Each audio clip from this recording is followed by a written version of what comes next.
ये किसी एक धर्म के बारे में बहस नहीं है, ये बात सबको स्पष्ट होनी चाहिए।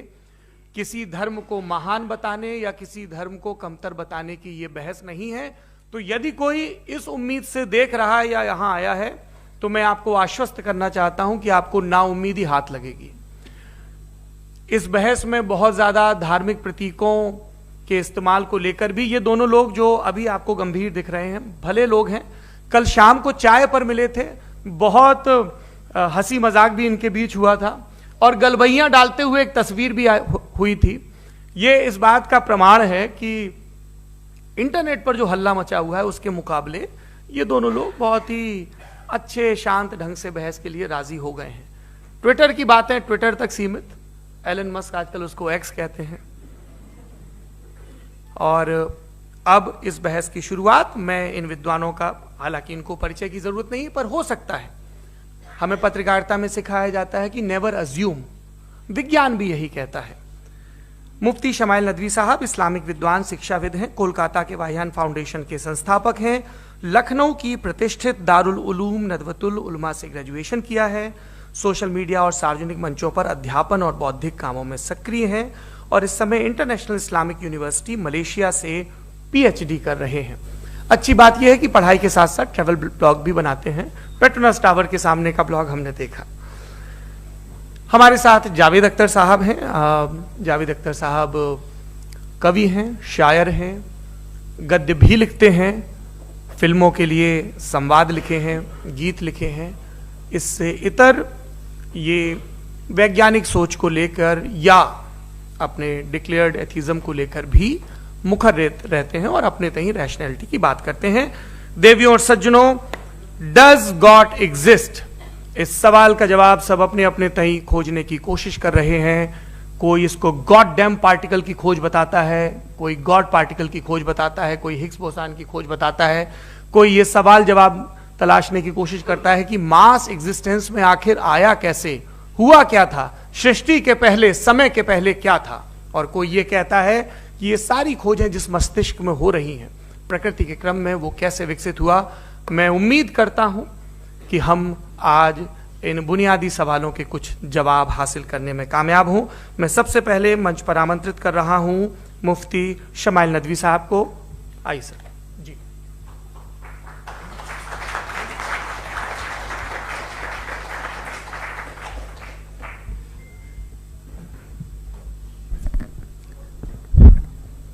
एक आखिरी गुजारिश, आप बोलना शुरू करें। आप लोग प्लीज अपने फोन फ्लाइट मोड पे या साइलेंट मोड पे रखें। एक बार चेक कर लें, कई बार बेध्यानी हो जाती है।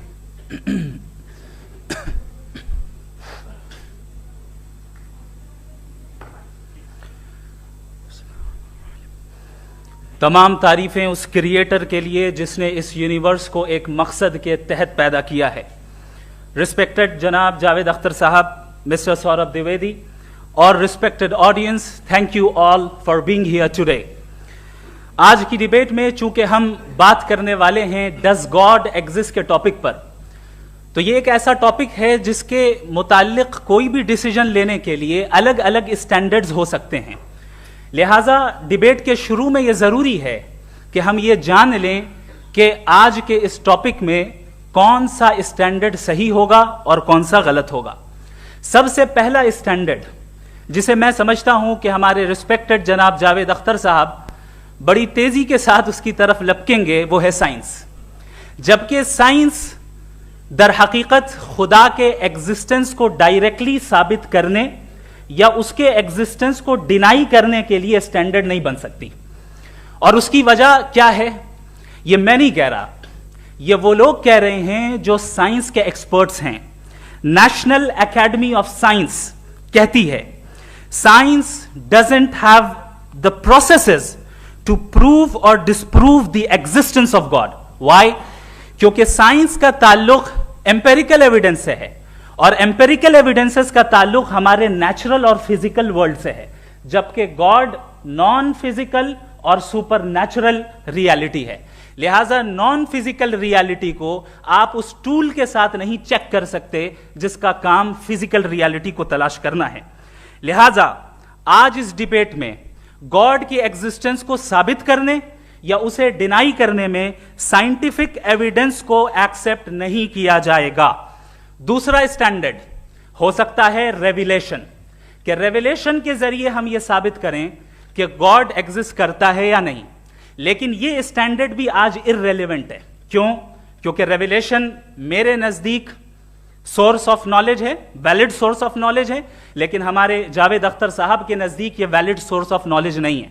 लिहाजा आज की डिबेट में मैं एक भी एविडेंस किसी भी मजहबी स्क्रिप्चर से नहीं दूंगा, ताकि जावेद अख्तर साहब के लिए वो अनएक्सेप्टेबल ना हो। तीसरा जो मेयार हो सकता है वो है ऑब्जर्वेशन, कि भाई कोई कहे कि हमें खुदा दिखाओ, अगर है तो दिखाओ, या ये कि खुदा के एग्जिस्टेंस पर एम्पेरिकल एविडेंस दो, तो ये है दर हकीकत गलत टूल का इस्तेमाल करना। ये ऐसा ही है कि जावेद साहब मुझसे ये मुतालबा करें कि मुफ्ती साहब आप मेटल डिटेक्टर के जरिए प्लास्टिक डिटेक्ट करके दिखाएं। अब चूंकि प्लास्टिक डिटेक्ट नहीं हो पा रही है, लिहाजा plastic does not exist. No, you are using the wrong tool. इस टूल से प्लास्टिक को डिटेक्ट नहीं किया जाता। लिहाजा मैं समझता हूं कि गॉड के एग्जिस्टेंस पर एम्पेरिकल एविडेंस का मुतालबा करना एक बचकाना मुतालबा है, और हमारे रिस्पेक्टेड जनाब जावेद अख्तर साहब इस स्टेज से अब बहुत आगे निकल चुके हैं। अब बचता है एक ही स्टैंडर्ड, और वो स्टैंडर्ड है अक्ल, लॉजिक, रीजनिंग। और यही वो स्टैंडर्ड है जिसके तहत गॉड की एग्जिस्टेंस को साबित किया जाएगा या गॉड की एग्जिस्टेंस को डिनाई किया जाएगा।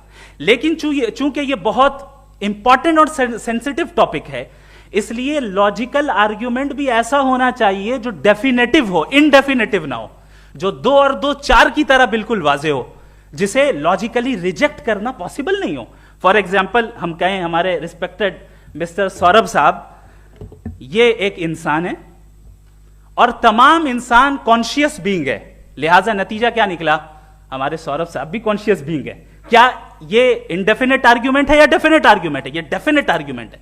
ये 2 और 2 की तरह वाजे है, इसमें किसी तरह जो है लॉजिकली इसको रिजेक्ट नहीं किया जा सकता। तो अगर आज हमारे जावेद अख्तर साहब ऐसी कोई अकली दलील और लॉजिकल एविडेंस दें खुदा के ना होने पर जो डेफिनेट भी हो, तो मैं ये ऐलान करता हूं कि यकीनन मैं उस एविडेंस को कबूल करूंगा और उस पर गौर करूंगा।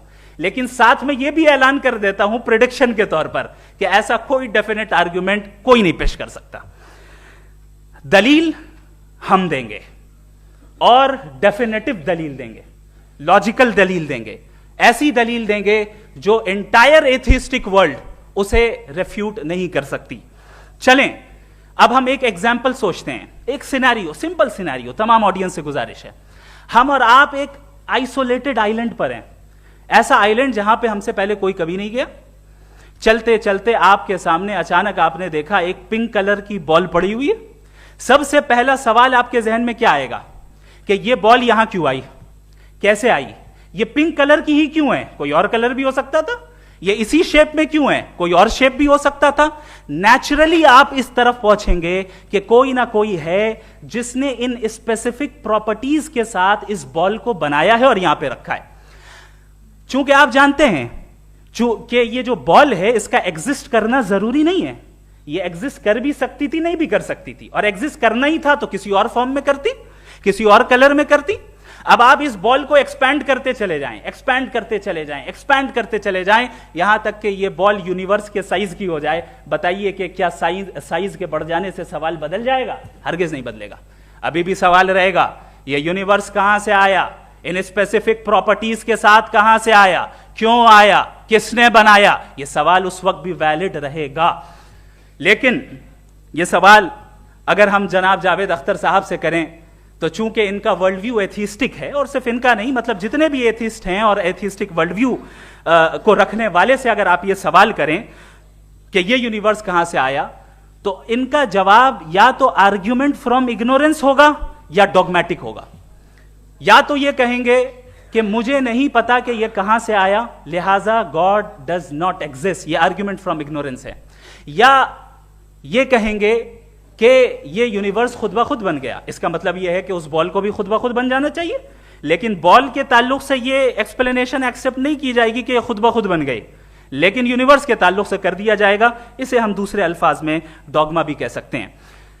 दूसरी चीज, हमारे जावेद अख्तर साहब जरूर गॉड ऑफ गैप्स की मिसाल भी जरूर देंगे और मिसाल देंगे कि पहले जमाने में बिजलियां कड़कती थी तो लोगों ने किसी एक खुदा की तरफ और बारिश होती थी तो दूसरे खुदा की तरफ मंसूब कर दिया, उनके पास दलील नहीं थी। यह हमारा वर्ल्ड व्यू है ही नहीं, यह हमारा वर्ल्ड व्यू है ही नहीं, क्योंकि नेचुरल फिनोमेना के प्रोसेस की इंटरप्रिटेशन को जान लेने से यह कहां से साबित हो गया कि गॉड एग्जिस्ट नहीं करता है। इस पर मैं इंशाअल्लाह अभी आगे बात करूंगा।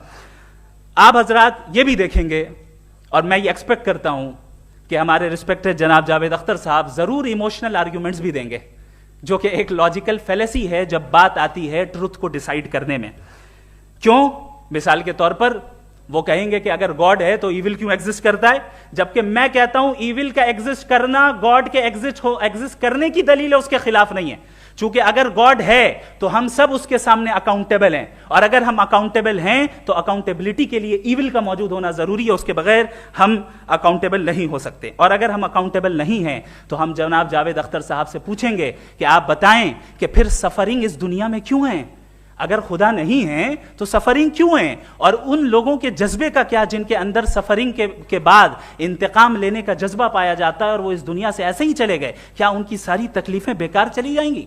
अब आ जाएं उसी एग्जाम्पल की तरफ कि बॉल, मुझसे अगर कोई पूछे इस बॉल को किसने बनाया और या इस एक्सपेंडेड बॉल को किसने बनाया, मैं कहूंगा कि चूंकि ये यूनिवर्स और इस यूनिवर्स की तमाम चीजें कॉन्टिंजेंट हैं। कॉन्टिंजेंट होने का मतलब ये होता है कि जो अपने एग्जिस्टेंस पे किसी के ऊपर डिपेंड करती हो, तो जाहिर है ये यूनिवर्स कॉन्टिंजेंट है। और अगर कोई चीज कॉन्टिंजेंट नहीं है तो मैं रिक्वेस्ट करूंगा कि मुझे दिखा दें कि कौन सी चीज यूनिवर्स में कॉन्टिंजेंट नहीं है, हम भी जरा गौर कर लें और हम भी देख लें।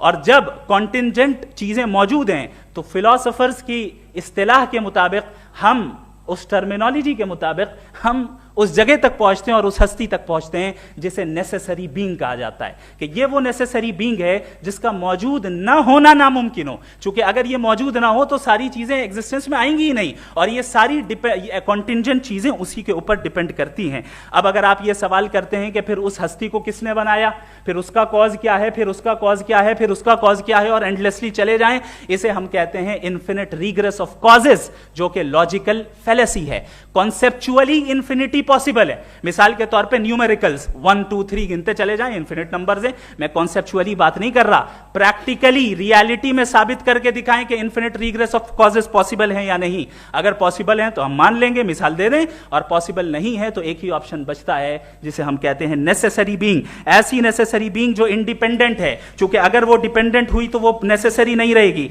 ऐसी इंडिपेंडेंट बीइंग जो इटर्नल है, अगर वो इटर्नल नहीं होगी, उसकी बिगिनिंग होगी तो वो खुद कॉन्टिंजेंट है। ऐसी बीइंग जो पावरफुल है, क्योंकि कॉन्टिंजेंट को एक्चुअलाइज करने के लिए पावर चाहिए। ऐसी बीइंग जो इंटेलिजेंट है और नॉलेजेबल है, क्योंकि ये यूनिवर्स स्पेसिफिक फॉर्म और स्पेसिफिक लॉज ऑफ नेचर के तहत प्रिसाइजली चल रहा है। थैंक यू मुफ्ती साहब। मैं इन दलीलों के बाद जावेद अख्तर साहब से गुजारिश करूंगा, आप बैठ के बोलना चाहेंगे या बाहर? जी।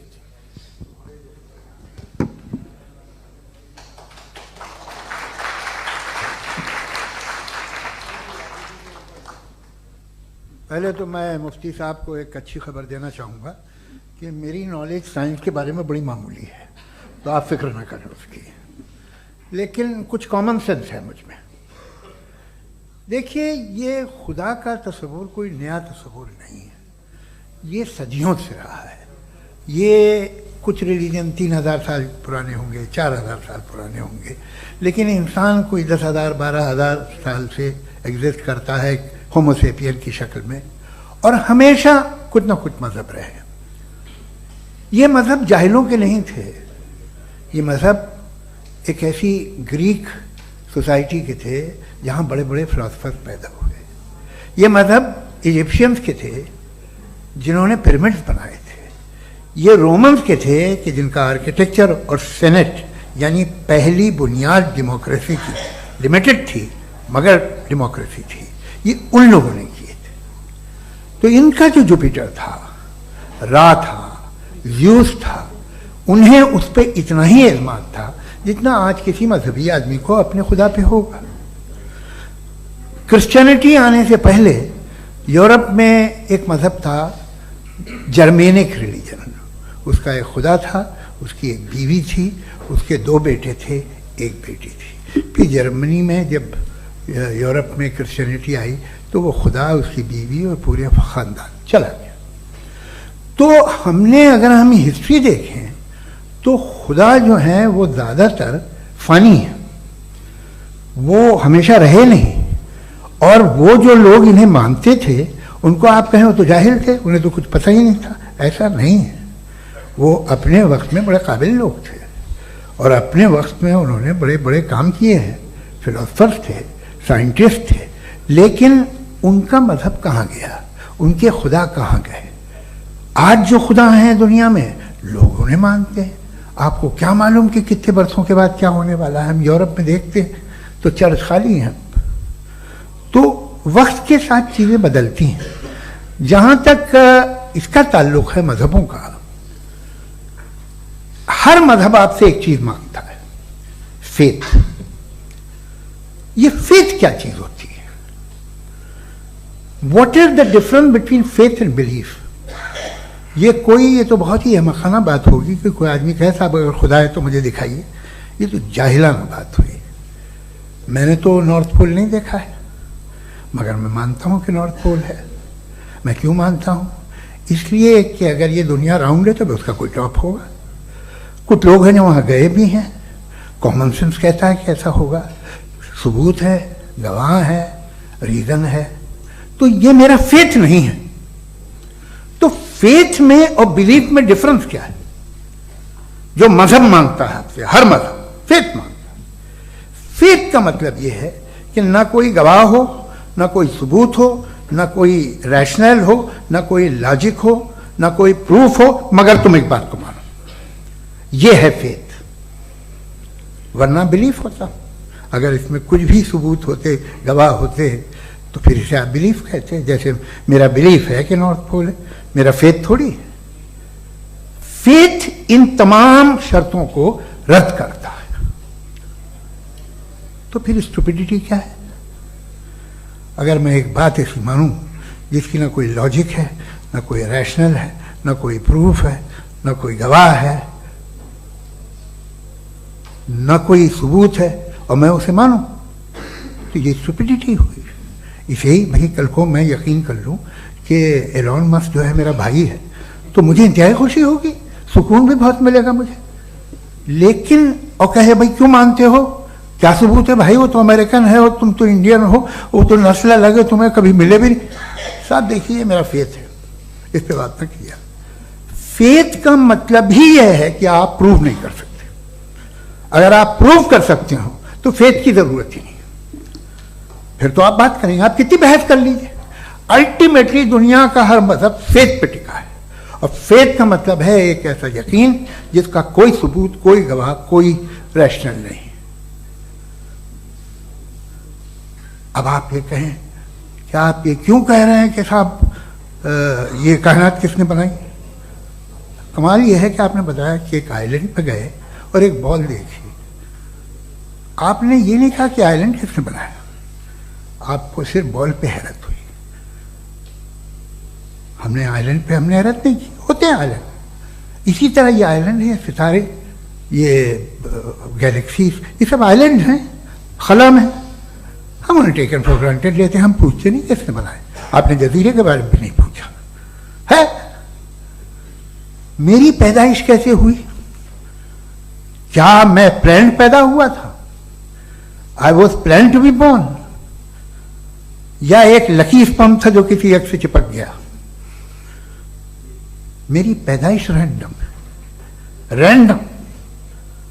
और इंसाफ जिसे आप कहते हैं, इंसाफ का तो नेचर से कोई वास्ता ही नहीं है। जो आप कहते हैं कि एक दिन इंसाफ मिलेगा, इंसाफ is a human concept. Nature में कोई इंसाफ नहीं। अगर शेर हिरन को खा जाता है तो उसे कोई सजा नहीं मिलती।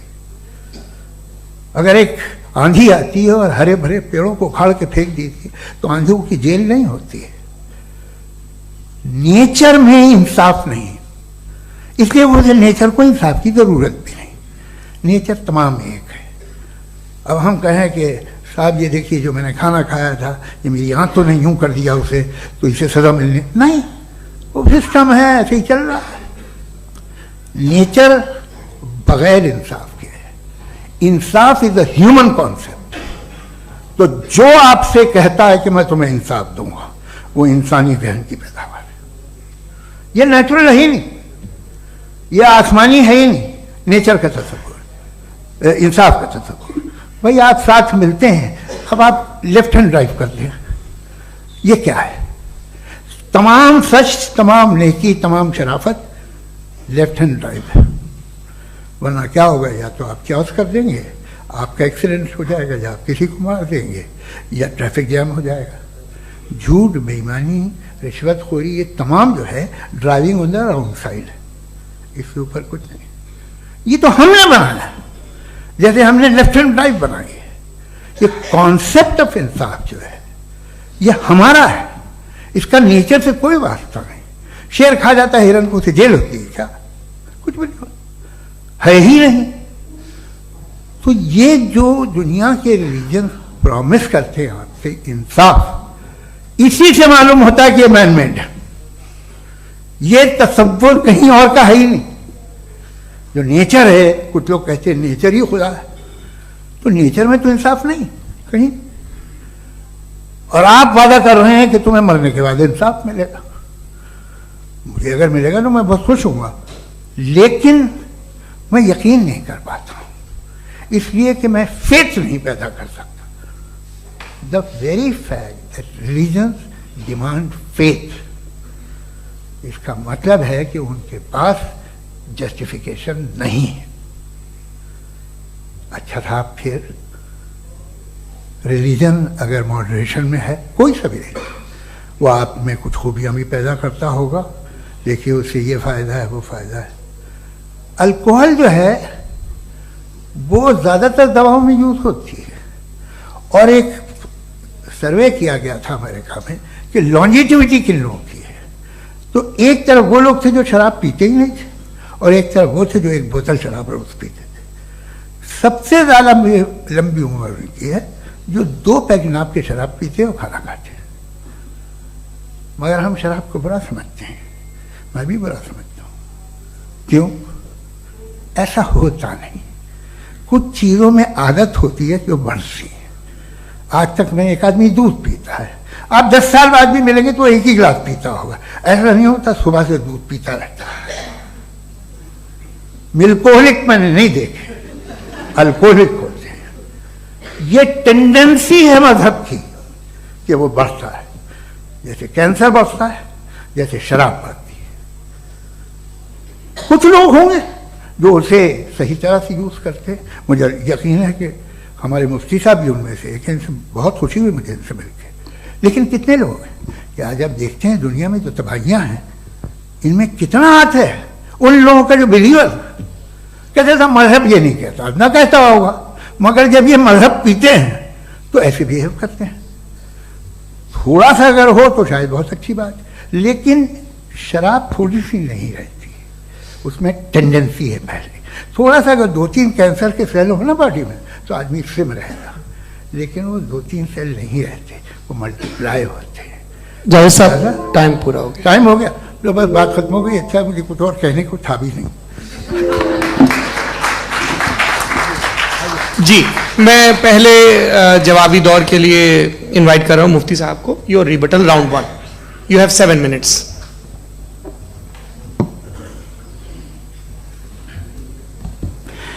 Thank you very much Javed साहब, आपकी बात को सुनकर बड़े महजूज हुए हम लोग। महजूज, डू यू अंडरस्टैंड?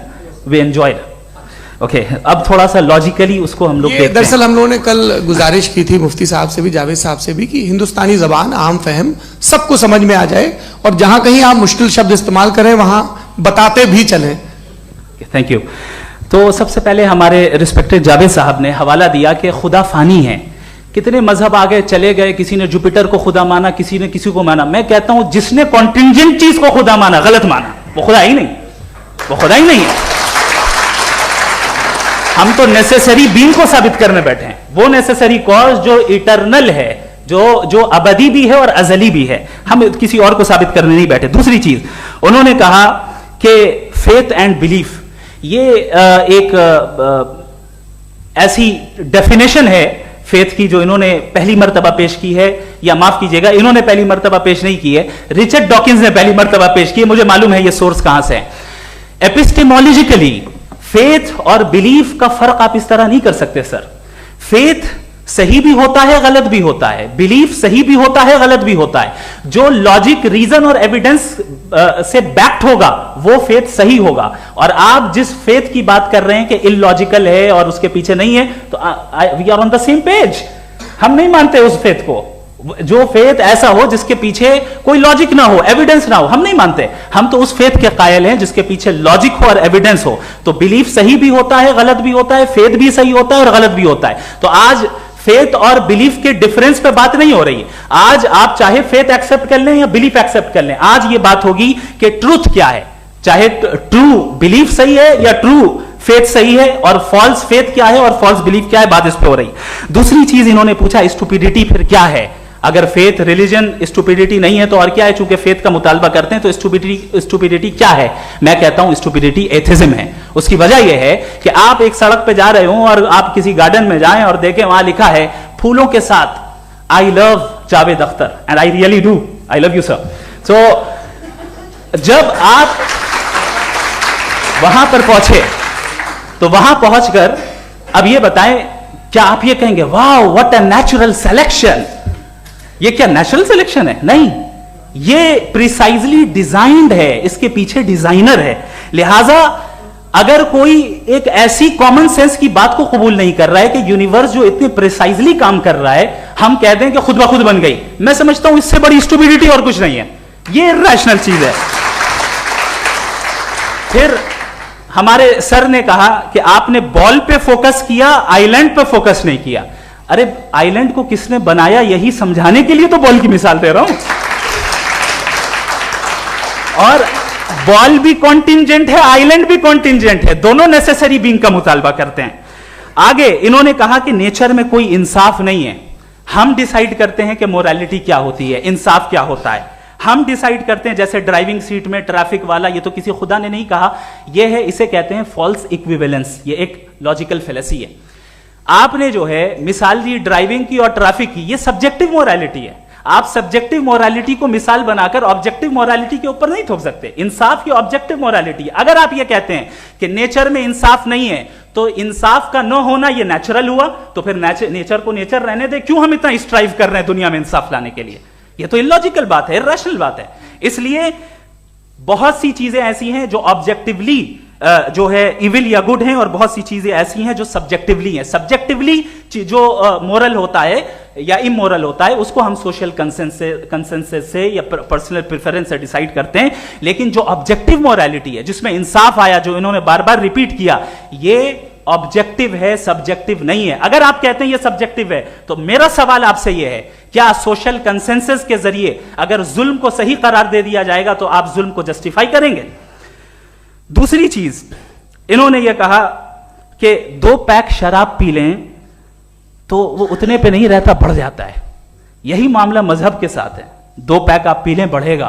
तो ये एक ऐसी मिसाल है, इसको कहीं भी फिट कर लें कि आप एथिज्म पे जब फिट करें, जब आप 2 पैक एथिज्म का लेंगे ना, तो वो बढ़ बढ़ के नॉर्थ कोरिया बनेगा। Thank you.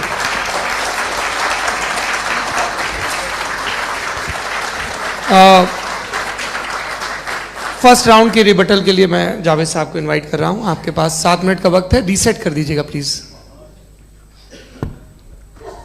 मुझे इस बात की खुशी है कि मुफ्ती साहब ने भी मान लिया कि नेचर में कोई इंसाफ नहीं है। तो कोई भी चीज़ जो इंसान ने नहीं बनाई है उसमें इंसाफ नहीं होता है। एक बात मैं आपसे अर्ज करूं, जरा पता लगा लीजिएगा, ये जो आप बाग में जाते हैं बेहद खूबसूरत फूल देखते हैं ना, इनमें से कोई नेचुरल नहीं है। ये सारे फूल क्रॉस करके बनाए गए हैं। जो जंगल में फूल होते हैं निहायत मामूली होते हैं, ये फूल इंसानों ने बनाए हैं। जो आप बाग में देख के वाह वाह कहते हैं, ये इंसानों के बनाए हुए हैं। डिफरेंट फूलों को क्रॉस करके, डेवलप करके, फिर क्रॉस करके इस तरह से बनाए गए। नेचुरल फ्लावर नहीं। किसी जंगल वीरान में जाके आप गुलाब के फूल नहीं देखेंगे। ये सब बनाए हुए इंसान ने, बहुत से काम इंसान ने किए हैं। बाकी है कि आपने मेरी एक बात का जवाब नहीं दिया, जिससे मुझे शिकायत है कि फेथ क्या है और आप फेथ मांगते क्यों हैं मुझसे? आप तो लॉजिकल हैं, आपके पास तो सारे रैशनल हैं, आपके पास सारे सबूत हैं, तो तो आपको फेथ की डिमांड क्यों करते हैं कि भाई तुम सरेंडर कर दो और सवाल मत करो?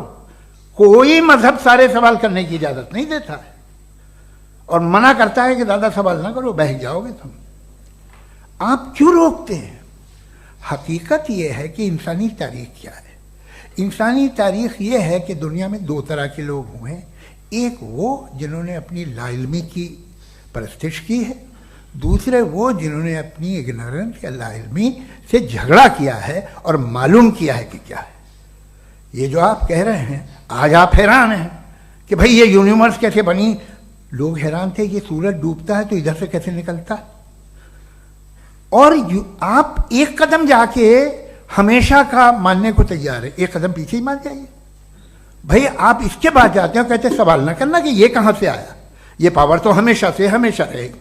तो आप यूनिवर्स के बारे में मानने में क्या तकलीफ है? एक कदम पहले रुक जाइए, ये हमेशा से थी या नहीं थी हमें मालूम नहीं है। और ये कहना कि हमें मालूम नहीं है, कमाल ये है कि दुनिया के सारे मजहब सब जानते हैं ये दुनिया कैसे बनी थी, कैसे मिटेगी, मरने के बाद क्या होगा, इनको सब इल्म है। इनको किसी को डायनासोर होते थे पहले ये नहीं पता था, किसी को नहीं पता। किसी भी दुनिया की मजहबी किताब में डायनासोर का जिक्र नहीं है। लेकिन बाकी सब बातें, how to make universe in 4 easy lessons and बाकी सब पता है। जिसको सब पता है वो गड़बड़ है। हम में ये इंकिसार, ये ह्यूमिलिटी होनी चाहिए कि हम ये कहें कि हमें ये बहुत सारी बातें नहीं मालूम, लेकिन हम उनकी परस्तिश ना करना, अपनी लाइल्मी को की परस्तिश ना करें, हम उसे पता लगाने की कोशिश करें। जिस दुनिया में आप बैठे हैं सर, ये हॉल जो है, ये इलेक्ट्रिसिटी जो है, ये माइक जो है, जिस हवाई जहाज से आप आए थे, वो जिस कार से आप यहाँ आए हैं, ये सब उन लोगों की बनाई हुई है जिन्होंने सवाल किए थे। ये दुनिया जिसमें आप आज आराम से हैं, ये उन लोगों की बनाई है कि जिन्होंने सवाल किए थे। और हर स्टेज पे इन सवालों को मकरूह कहा गया था, गलत कहा गया था। आप जरा तारीख पढ़िए, एक बड़ी दिलचस्प किताब है बर्ट्रैंड रसेल की, जिसमें उसने रिलीजन एंड साइंस कि कब से रिलीजन जो है साइंस के अगेंस्ट है। और हद तो यह है कि भाप के इंजन के खिलाफ थे, स्टीम इंजन के भी खिलाफ थे, और फतवे हुए उन पे, वेटिकन ने दिए। तो ये हमेशा, अभी जैसे ही ये राइट विंगर आते हैं अमेरिका में पावर में, तो वो जो अपना ये क्या बोलते हैं उसे, सीड क्या वर्ड है, सीड क्या जो, हाँ नहीं सीड जो होते हैं जिस पे जी, नहीं भाई, वो जो ह्यूमन बॉडी के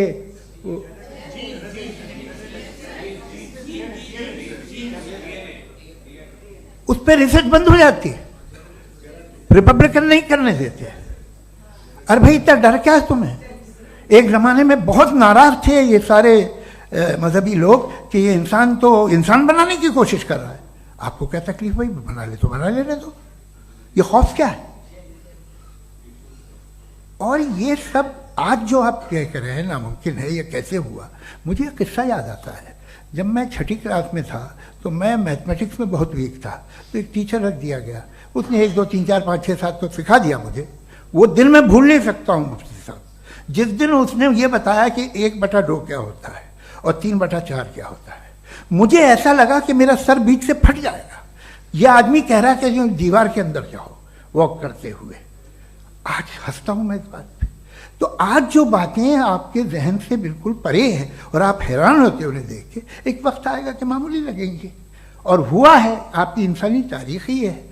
इतनी जल्दी सारे फैसले आप मत कर लीजिए, थोड़ा ये ह्यूमिलिटी रखिए कि भाई ये हमें नहीं मालूम। ये कहने में क्या आ रहा है? ये यूनिवर्स कहाँ तक फैली, ये कब से है और कब तक रहेगी, हमें नहीं मालूम। आपने फैसला कर लिया कब बनी। ये आपके हिसाब से कोई 14 बिलियन ईयर बनी जो समझा जाता है। उससे पहले हजारों करोड़ों अरबों साल तक खुदा बैठा क्या कर रहा था? खामोश बैठा था ऐसे ही, जमाइयाँ ले रहा था।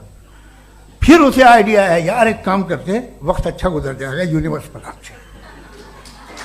सोचिए, वो तो हमेशा से है ना, मगर यूनिवर्स हमेशा से नहीं है, ये तो बनाई गई है। और उससे पहले क्या था, इनका क्या काम था? कैसी बात है, ये बड़ा आसान है। जो बात हमें आज धीरे धीरे पता चली है, बरसों 2000 और 2500 साल पहले आपको किसी ने बता दिया कि क्या था, आप मान गए, और तब से वही मान रहे हैं जो 2500 साल पहले कहा गया था। सब कुछ बदल गया है, सॉल्व हो रही हैं चीज़ें। अभी साइंस बिल्कुल दावा नहीं करती, या कोई फिलोसफर ये दावा नहीं करता कि हमें सब मालूम, बल्कि वो कहता है कि हमें जितना मालूम होता है उससे ये मालूम होता है कि हमें कितना कम मालूम। तो हम अपनी जहालत से लड़े, उसकी परस्तिश न करें। जी, time, thank you so much. मैं तर्कों की श्रृंखला में राउंड 2 के लिए मुफ्ती साहब को आमंत्रित कर रहा हूं। आपके पास एक बार फिर से 7 मिनट का वक्त है। शुक्रिया। जनाब जावेद अख्तर साहब कई मर्तबा दोहरा रहे हैं कि फेथ का मतलब बताइए, फेथ का मतलब बताइए। मैंने बता दिया, फेथ सही भी होता है, गलत भी होता है। और आज हम फेथ पे बात नहीं कर रहे, हम ट्रूथ और डज गॉड एग्जिस्ट पे बात कर रहे हैं।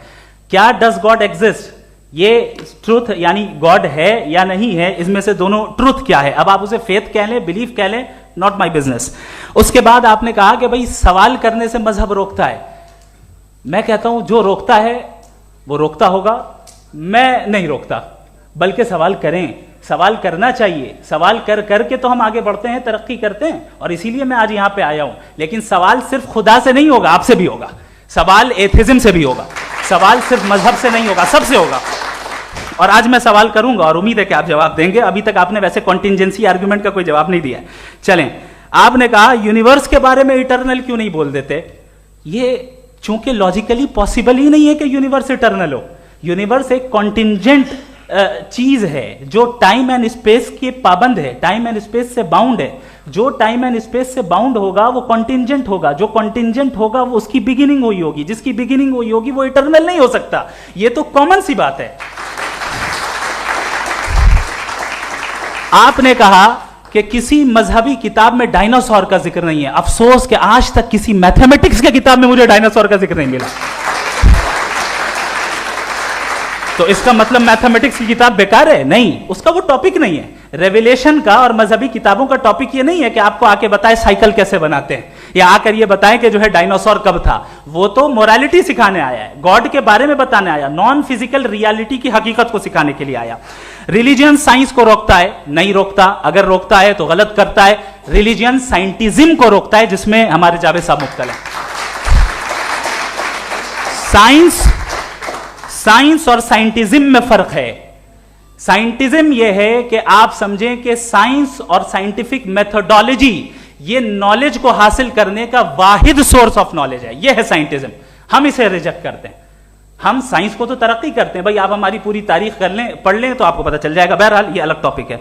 उसके बाद इन्होंने एक लफ्ज कहा, वेटिकन ने फतवा दिया। वेटिकन का फतवे से कोई ताल्लुक नहीं है, दोनों कॉन्ट्राडिक्टरी अल्फाज हैं। उसके बाद उन्होंने कहा कि भाई हमें नहीं मालूम। अगर नहीं मालूम तो क्लियरली कह देना कि नहीं मालूम है, इसमें क्या हरज है। तो वही तो मैं कह रहा हूं ना कि आप कह दें कि नहीं मालूम, लेकिन क्लेम क्यों कर रहे हैं कि गॉड एग्जिस्ट नहीं कर रहा है।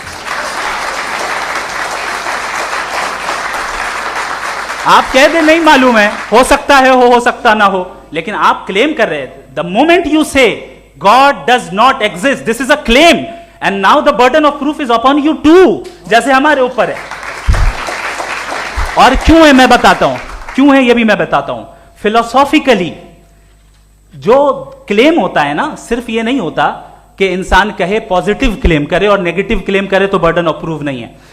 आप मिसाल के तौर पे मैं कहूं कि फुला उस कमरे में कोई नहीं है, मैंने एक नॉलेज का क्लेम किया है। उस कमरे में कोई नहीं है, मैंने एक नॉलेज का क्लेम किया। या तो मैं कहूं मुझे नहीं पता, हो भी सकता है नहीं भी हो सकता है, this is not a claim. लेकिन जब मैं कह रहा हूं कि वहां कोई नहीं है, या मैं कह रहा हूं वहां कोई है, दोनों क्लेम है और दोनों के ऊपर बर्डन ऑफ प्रूफ है। हमारे ऊपर भी बर्डन ऑफ प्रूफ है। मैंने कंटिजेंसी आर्ग्यूमेंट दिया, इसे तोड़कर दिखाइए। आखिरी चीज इन्होंने कहा कि खुदा दुनिया बनाने से पहले 150 साल पहले या करोड़ों साल पहले क्या कर रहा था? अरे हजरत, चलें, बहरहाल मैं जवाब दे देता हूं, आप हमारे रिस्पेक्टेड पर्सनालिटी हैं, अगर आप नहीं होते तो मैं ऐसे एंटरटेन ही नहीं करता। टाइम, ये 100 साल पहले या 100 साल बाद, पहले बाद में अभी, ये वो अल्फाज हैं जिनका ताल्लुक टाइम से है। टाइम शुरू ही हुआ है यूनिवर्स की बिगिनिंग के बाद, तो उसके पहले खुदा क्या कर रहा था? सवाल इलॉजिकल है, ये फेलेसी है। यानी आप ये कह रहे हैं कि यूनिवर्स के बनने से पहले खुदा क्या कर रहा था? टाइम के बनने से पहले, पहले का ताल्लुक टाइम से, टाइम उस वक्त था ही नहीं, तो ये सवाल ही इनवैलिड है खुदा के ताल्लुक से।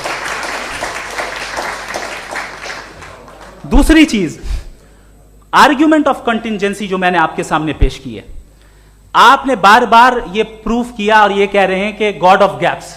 देखिए, पहले नहीं मालूम था, साइंस ने कर दिया। सिंपल्स की मिसाल से मैं समझा देता हूं। जिस गैप्स की आप बात कर रहे हैं ना, साइंस उन गैप्स को जिन चीज के जरिए भी प्रूव करेगा वो कॉन्टिंजेंट ही होगा, अब चाहे वो फोर्स हो, मैटर हो या एनर्जी हो।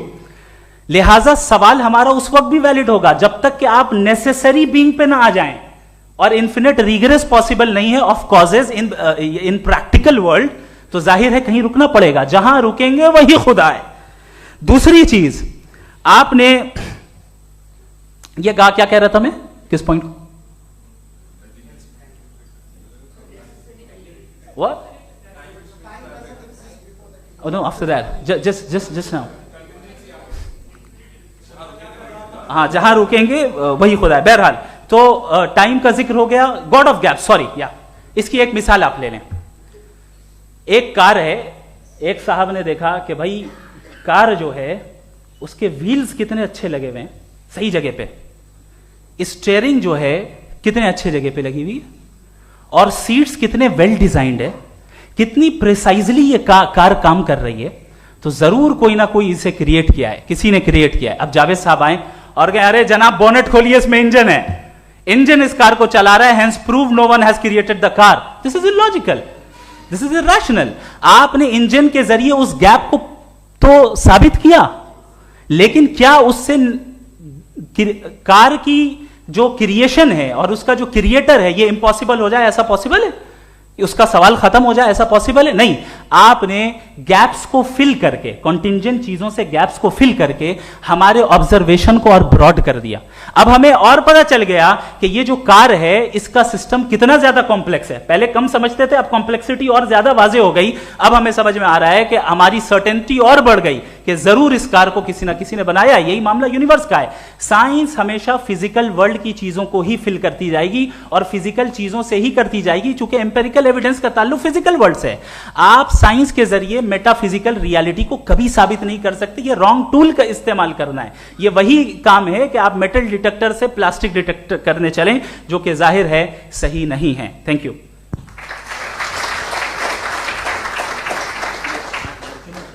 जी, ये आर्ग्यूमेंट का राउंड 2 है। हाँ। 7 मिनट है। पहले तो मैं आपसे अर्ज करूं कि आपने कहा कि जब कायनात ही नहीं थी तो वक्त भी नहीं था, कुछ भी नहीं था। कैसे नहीं था? खुदा था, एक एग्जिस्टेंस तो था ना खुदा का। तो जब खुदा था तो वक्त भी होगा। ऐसा नहीं कि कुछ भी नहीं था, खुदा था। अच्छा, बाकी एक आपने कहा साहब आप साबित कीजिए, आपके पास भी लॉजिक है, मेरे पास भी लॉजिक है। आप मेरा जिम्मेदारी नहीं है साबित करना कि खुदा है। बर्टन रसल ने बड़ी अच्छी बात कही।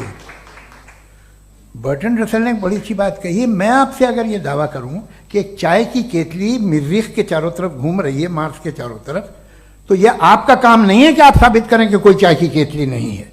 यह मेरा काम है, मैंने दावा किया है। यह दावा तो मजहबी लोग करते हैं कि खुदा है। मैं क्यों साबित करूं कि नहीं है? जब तक आप मुझे कन्विंस नहीं कर देंगे मैं नहीं मानूंगा।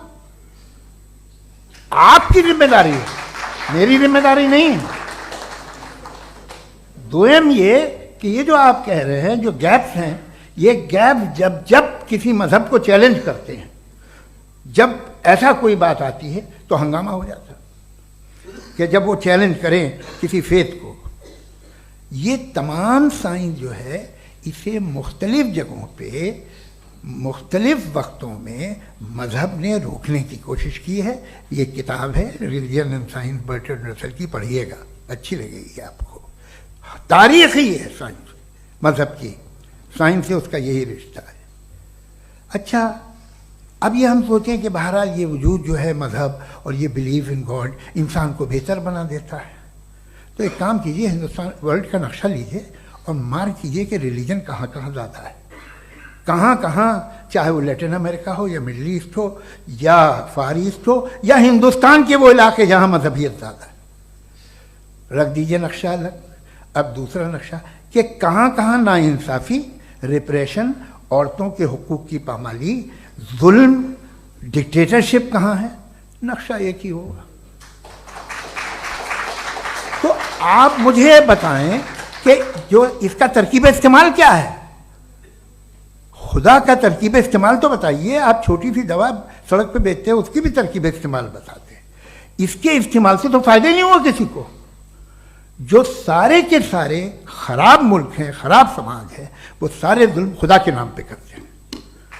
वो गलत करते हैं, सही करते हैं, मुझे क्या लेना देना उससे। इस्तेमाल से मालूम होता ना। एक विस्की की बोतल कभी शायद देखी हो आपने, लाल रंग की होती है, उस पर रोशनी और छपड़ा इंतहाई खूबसूरत लगती है, क्या बिगाड़ रही है किसी का, उसका इस्तेमाल गलत है, इसलिए आप उसे नापसंद करते हैं। इसका इस्तेमाल गलत है, इस तसव्वुर का इस्तेमाल ही गलत है और हमेशा से गलत हुआ है। आप देख लीजिए, इंसानी तारीख देख लीजिए, आज देख लीजिए, हिंदुस्तान देखिए, दुनिया देख लीजिए क्या हो रहा है। इसे कैसे इस्तेमाल कर रहे हैं फेथ वाले लोग, क्या फेयर हैं, जस्ट हैं, जो अपने खुदाओं पे यकीन रखते हैं, वो किस तरह के लोग हैं। वो लोगों को इंसाफ देते हैं, वो बेहतर इंसान बने।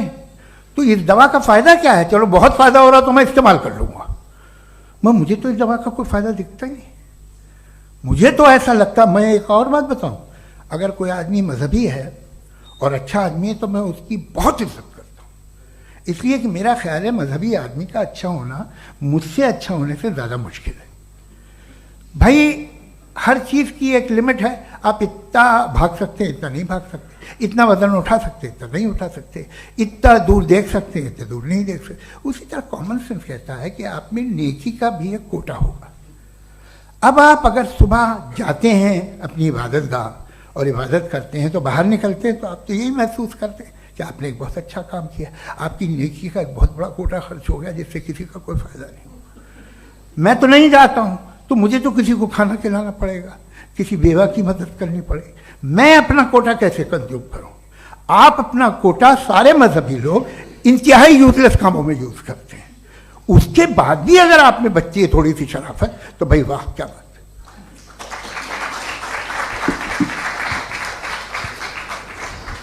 एक तो मुझे ये बात बहुत अच्छी लग रही है कि दोनों ही विद्वान समय को मानते हैं और बहुत समय से अपनी दलीलें और बाज दफा समय से पहले अपनी तकरीरें पूरी करके अपनी अपनी कुर्सी पर बैठ रहे हैं।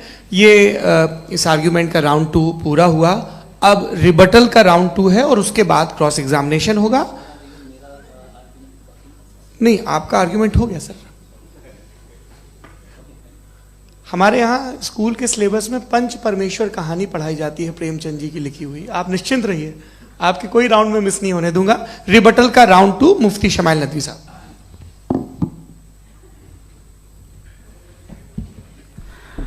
असल में जो हकीकी प्रॉब्लम है, असल प्रॉब्लम है वो ये है कि जावेद साहब के पास कॉन्सेप्ट ऑफ गॉड क्लियर नहीं है। इन्होंने कहा कि कायनात से पहले खुदा तो था, तब भी तो टाइम होगा। ये टाइम कायनात का हिस्सा है। हम खुदा, उस खुदा को मानते हैं नेसेसरी बीइंग का टाइमलेस होना जरूरी है, चूंकि वो टाइम का क्रिएटर है। जब उसने टाइम को क्रिएट किया तो वो खुद टाइम पे कैसे होगा? उसने जब स्पेस को क्रिएट किया तो खुद स्पेस में कैसे होगा? अगर वो टाइम एंड स्पेस को पहले से ही उसका पाबंद है तो फिर किस चीज को उसने क्रिएट किया? लिहाजा ये सवाल गलत है कि खुदा था तो टाइम होगा। बिल्कुल नहीं, टाइम के पाबंद हम है, खुदा नहीं है। हम फिजिकल वर्ल्ड से ताल्लुक रखते हैं, वो मेटाफिजिकल रियलिटी है।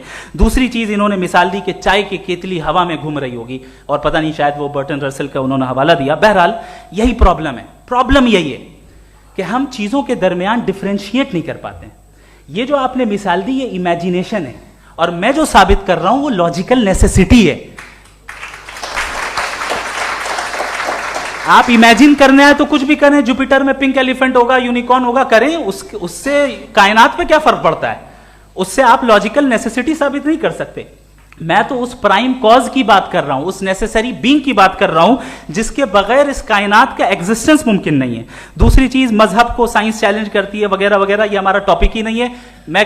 मैं इस पे बात करूंगा तो फिर मेरा वक्त चला जाएगा। मजहब के ऊपर चूंकि हमारी डिस्कशन नहीं है, साइंस को मजहब और बिलखुसूस मैं और हमारा वर्ल्ड व्यू कम से कम साइंस को पीछे नहीं करता है, साइंटिज्म की मजम्मत करता है। इसकी वजाहत मैंने पहले कर दी।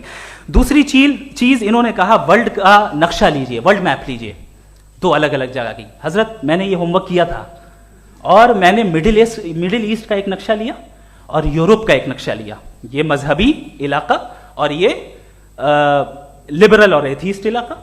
मुझे पता चला कि सबसे ज्यादा रेप केसेस जो हैं वहां पर है।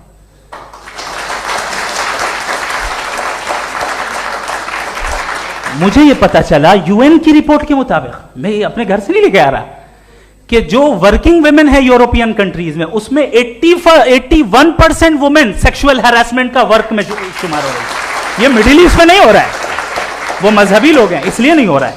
दूसरी चीज, आपने ये कहा कि मजहबी आदमी का अच्छा होना हमारे अच्छे होने से बहुत मुश्किल है, बहुत मुश्किल है। तो इसका मतलब यह है कि गॉड के अलावा आपके पास अच्छे और बुरे का कोई स्टैंडर्ड है। मैं चाहूंगा कि कन्वर्सेशनल स्टाइल वाली डिस्कशन और सेगमेंट पे इसी पे बात कर लेते हैं। Thank you very much.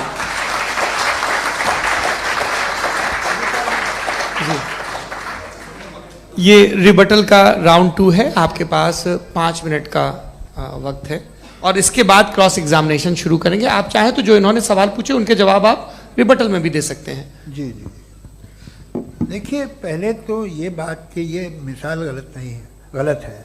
इन्होंने पहले ही हमको डिसार्म कर दिया, कह लिया अकल से मामला सॉल्व नहीं हो सकता, लॉजिक से आप पहुंच नहीं सकते। ये एक मेटाफिजिकल चीज़ है। मेटाफिजिकल अजीब सा लफ्ज़ है, ठीक से किसी को माने नहीं मालूम इसके, तो ऐसा लगता है कुछ बड़ी चीज़ है। अरे भाई क्या होता है मेटाफिजिकल, बताओ, खड़ी हो। ये एक लफ्ज़ है जो कहीं भी इस्तेमाल हो जाता है।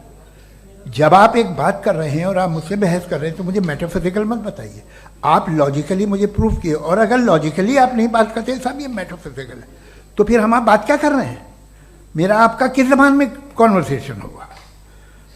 और ये कहना कि वक्त पहले नहीं था, तो फिर क्यों कहते हैं ये हमेशा से और हमेशा रहेगा? हमेशा वक्त है, तो आप कैसे कहते हैं वो हमेशा से है और हमेशा रहेगा? हमेशा का मतलब है कोई वक्त, अगर वक्त ही नहीं है तो हमेशा कैसे? बाहर वो रहेगा। अब मैं ये देखता हूँ, आपने कहा ना कि वहाँ रेप ज़्यादा होते हैं, तो हम एक बात देखते हैं कि ये दुनिया जिस पे वो कादर मुतलक है, जिसकी मर्जी के बगैर पत्ता भी नहीं हिलता, ओमनीपोटेंट है, ये दुनिया चल कैसे रही है? और इस दुनिया का हाल क्या है? 45,000 बच्चे जो 10 साल की उम्र से कम थे वो गाजा में मरे। भूख से काला हांडी में बच्चे मरते हैं और डिप्थेरिया से मरते हैं। डिप्थेरिया अजीब मर्ज है, गले में जाली बनना शुरू होती है, बच्चा नीला हो जाता है, गरीब का बच्चा, इसलिए कि उपास आदमी। ये कादर मुतलक है जो चाहे कर दे, इससे आप दुआएं मांगते हैं हमारी ये काम कर दे वो कर दे, तो इसका मतलब डे टू डे लाइफ में वो इंटरफेयर करता है और ये देख रहा है वो। अगर वो वाकई भी है फॉर डिस्कशन से, तो मैं जब दुनिया देखता हूं तो मेरे दिल में उसके लिए कोई इज्जत नहीं पैदा होती। ये क्या कर रहे हो तुम पूरे ऑल पावरफुल हो, ओमनीपोटेंट हो, ओमनी प्रेजेंट हो। तुम तो वहां गाजा में रहे होगे ना, तुम हर जगह हो। तुम देख रहे थे कि बच्चे की कैसे धज्जियां उड़ रही, तुम देख रहे थे और तुम चाहते हो मैं तुम्हारी परस्तिश करूंगा, तुम हो भी। अरे यार, इसके अच्छे तो हमारे चीफ प्राइम मिनिस्टर हैं, कुछ तो ख्याल करते हैं। कमाल है, आप किसकी इबादत कर रहे हैं? अगर वो है भी, ये दुनिया नाइंसाफी से, जुल्म से, जबर से, तशद्दुद से भरी हुई। और आप ये मत कहिएगा कि वो देख रहा है और वो बताएगा एक दिन। अगर वो देख रहा है और इंटरफेयर नहीं करता तो आप दुआ क्यों मांगते? आप कहते हैं मेरा ये काम करा दे, इसके मतलब है वो दखल दे सकता है, वो आपको नौकरी दिलवा सकता है, भले दूसरे आदमी को न मिले, मगर आपका काम कर देगा चूंकि आपने दुआ मांगी है। तो जब वो आपको नौकरी दिला सकता है, लड़की की शादी कर सकता है, बेटे को ग्रीन कार्ड दिलवा सकता है, तो कम से कम ये जो मर रहे हैं बच्चे, इनको रोक दे, कुछ तो करे। मुझे तो दुनिया में, इस दुनिया का कोई मालिक है, इसका ओमनीपोटेंट कोई रूलर है, और ये दुनिया ऐसी चल रही है। मैं तो चाहूँगा कि भाई ना हो, अगर हो तो बड़ी शर्मिंदगी की बात है। शुक्रिया।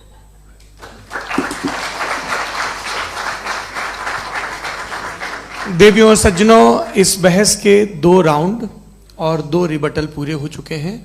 अब सबसे ज़रूरी और सबसे मुश्किल राउंड शुरू हो रहा है, क्रॉस एग्जामिनेशन का। अब इन विद्वानों की सज्जनता की एक परख भी होगी, और वक्त हमने 16 मिनट का तय किया है। पहला सवाल आप पूछना चाहेंगे? जी बिल्कुल। पहले बोले भी आपके आप माइक ले लीजिएगा हाथ में, ये नीचे से ऑन जी। मैं बोलता हूँ, ये दाएं से हटा सकते हैं क्या हम, थोड़ा क्विकली? दाएं से पीछे कर दीजिए बस थोड़ा सा, है, ताकि ये जो दाएं बाएं लोग बैठे हैं, इसे हटा ही दीजिए। अब हम वहाँ तो जाने वाले नहीं। आराम से आराम से आराम से। दोनों तरफ से हटा दीजिए।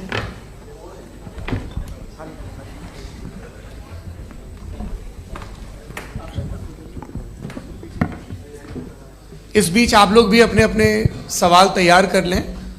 ये ध्यान रखेंगे कि मैं यहाँ से सवाल लूँगा, आप लोगों को अपना हाथ ऊपर करना है, अपना नाम बताना है, और अधिकतम 3 वाक्यों में अपना सवाल पूरा करना है। कई लोग सवाल की जगह भाषण देने लगते हैं, उससे आज बचना है। जी मुफ्ती साहब, पहला सवाल आपका, 16 मिनट हैं, हम दोनों लोगों के सवाल लेंगे। जी जी बहुत शुक्रिया। आपकी जो अभी बात हुई बहुत अहम थी, मैं इसको चाहूँगा कि आगे डिस्कस करूँ, लेकिन चूँकि अभी ये वो सेगमेंट है क्रॉस एग्जामिनेशन, तो सबसे पहला सवाल आपसे ये है कि जो मैं इतनी देर से कॉन्टिंजेंसी आर्ग्यूमेंट आपको बता रहा था, ये अकल से ही बता रहा था हजरत, आप ये बताएं कि आप इन्फिनिट रिग्रेस ऑफ कॉजेस को पॉसिबल मानते हैं या नेसेसरी बीइंग के एग्जिस्टेंस को सही समझते हैं? चूंकि 2 ही ऑप्शन हो सकता है, आप ये बताएं। देखिए, आपको मैं ईमानदारी से बात करूं, एक तो मैं कॉन्टिजेंसी वर्ड ठीक से समझता नहीं, और इस वक्त भी जो आपने अंग्रेजी के अल्फाज इस्तेमाल किए वो ज़रा थोड़े से मुझे डिफ़िकल्ट और कॉम्प्लिकेटेड लगे, तो आप ज़रा सिंपल ज़बान में सवाल कर सकते हैं? बिल्कुल कर सकता हूँ जी। यूनिवर्स की हर चीज कॉन्टिंजेंट होने का मतलब यह है कि वो अपने एग्जिस्टेंस में किसी के ऊपर डिपेंडेड है। जो भी चीज डिपेंडेड होगी वो चीज इंडिपेंडेंट नहीं हो सकती, तो उसका कोई ना कोई कॉज होगा। तो अब आप क्या समझते हैं कि ये इन्फिनिट रिग्रेस है, यानी कॉज पर कॉज, कॉज पर कॉज, कॉज पर कॉज, और कभी कोई यानी ये एंडलेसली चलता रहा? क्योंकि अगर ऐसा होगा तो हम तो एग्जिस्टेंस में आते ही नहीं। लॉजिकली ये मुत्तफक अलैह चीज है, मुत्तफक अलैह, अग्रीड अपॉन। ओके, इस पे हमने एग्री किया था कि मुश्किल शब्द आएगा तो अर्थ बताना पड़ेगा। तो इन्फिनिट रिग्रेस तो पॉसिबल नहीं है, तो कहीं ना कहीं आपको रुकना पड़ेगा ऐसे नेसेसरी बीइंग पर। नहीं, कोई जरूरत नहीं रुकने की। किसने कहा आप रुकना पड़ेगा? आप रुकते हैं खुदा पे, आप नहीं रुकते। आप कहते हैं वो हमेशा से, जब उस वक्त से जब वक्त नहीं था। आप कहाँ रुकते हैं कि अब हुआ था वो? आप नहीं कहते। हम क्यों नहीं मान सकते कि यूनिवर्स जो है और बल्कि मल्टीवर्सेस जो है वो हमेशा से हैं, वो बनती है, बिगड़ती है। एक हमारे यहाँ एक चीज़ है ब्लैक होल, वो समेट लेता है वापस, फिर ब्लास्ट होता है, फिर फैल जाता है। और इसमें हमारी तो खैर कोई औकात ही नहीं है इंसान की।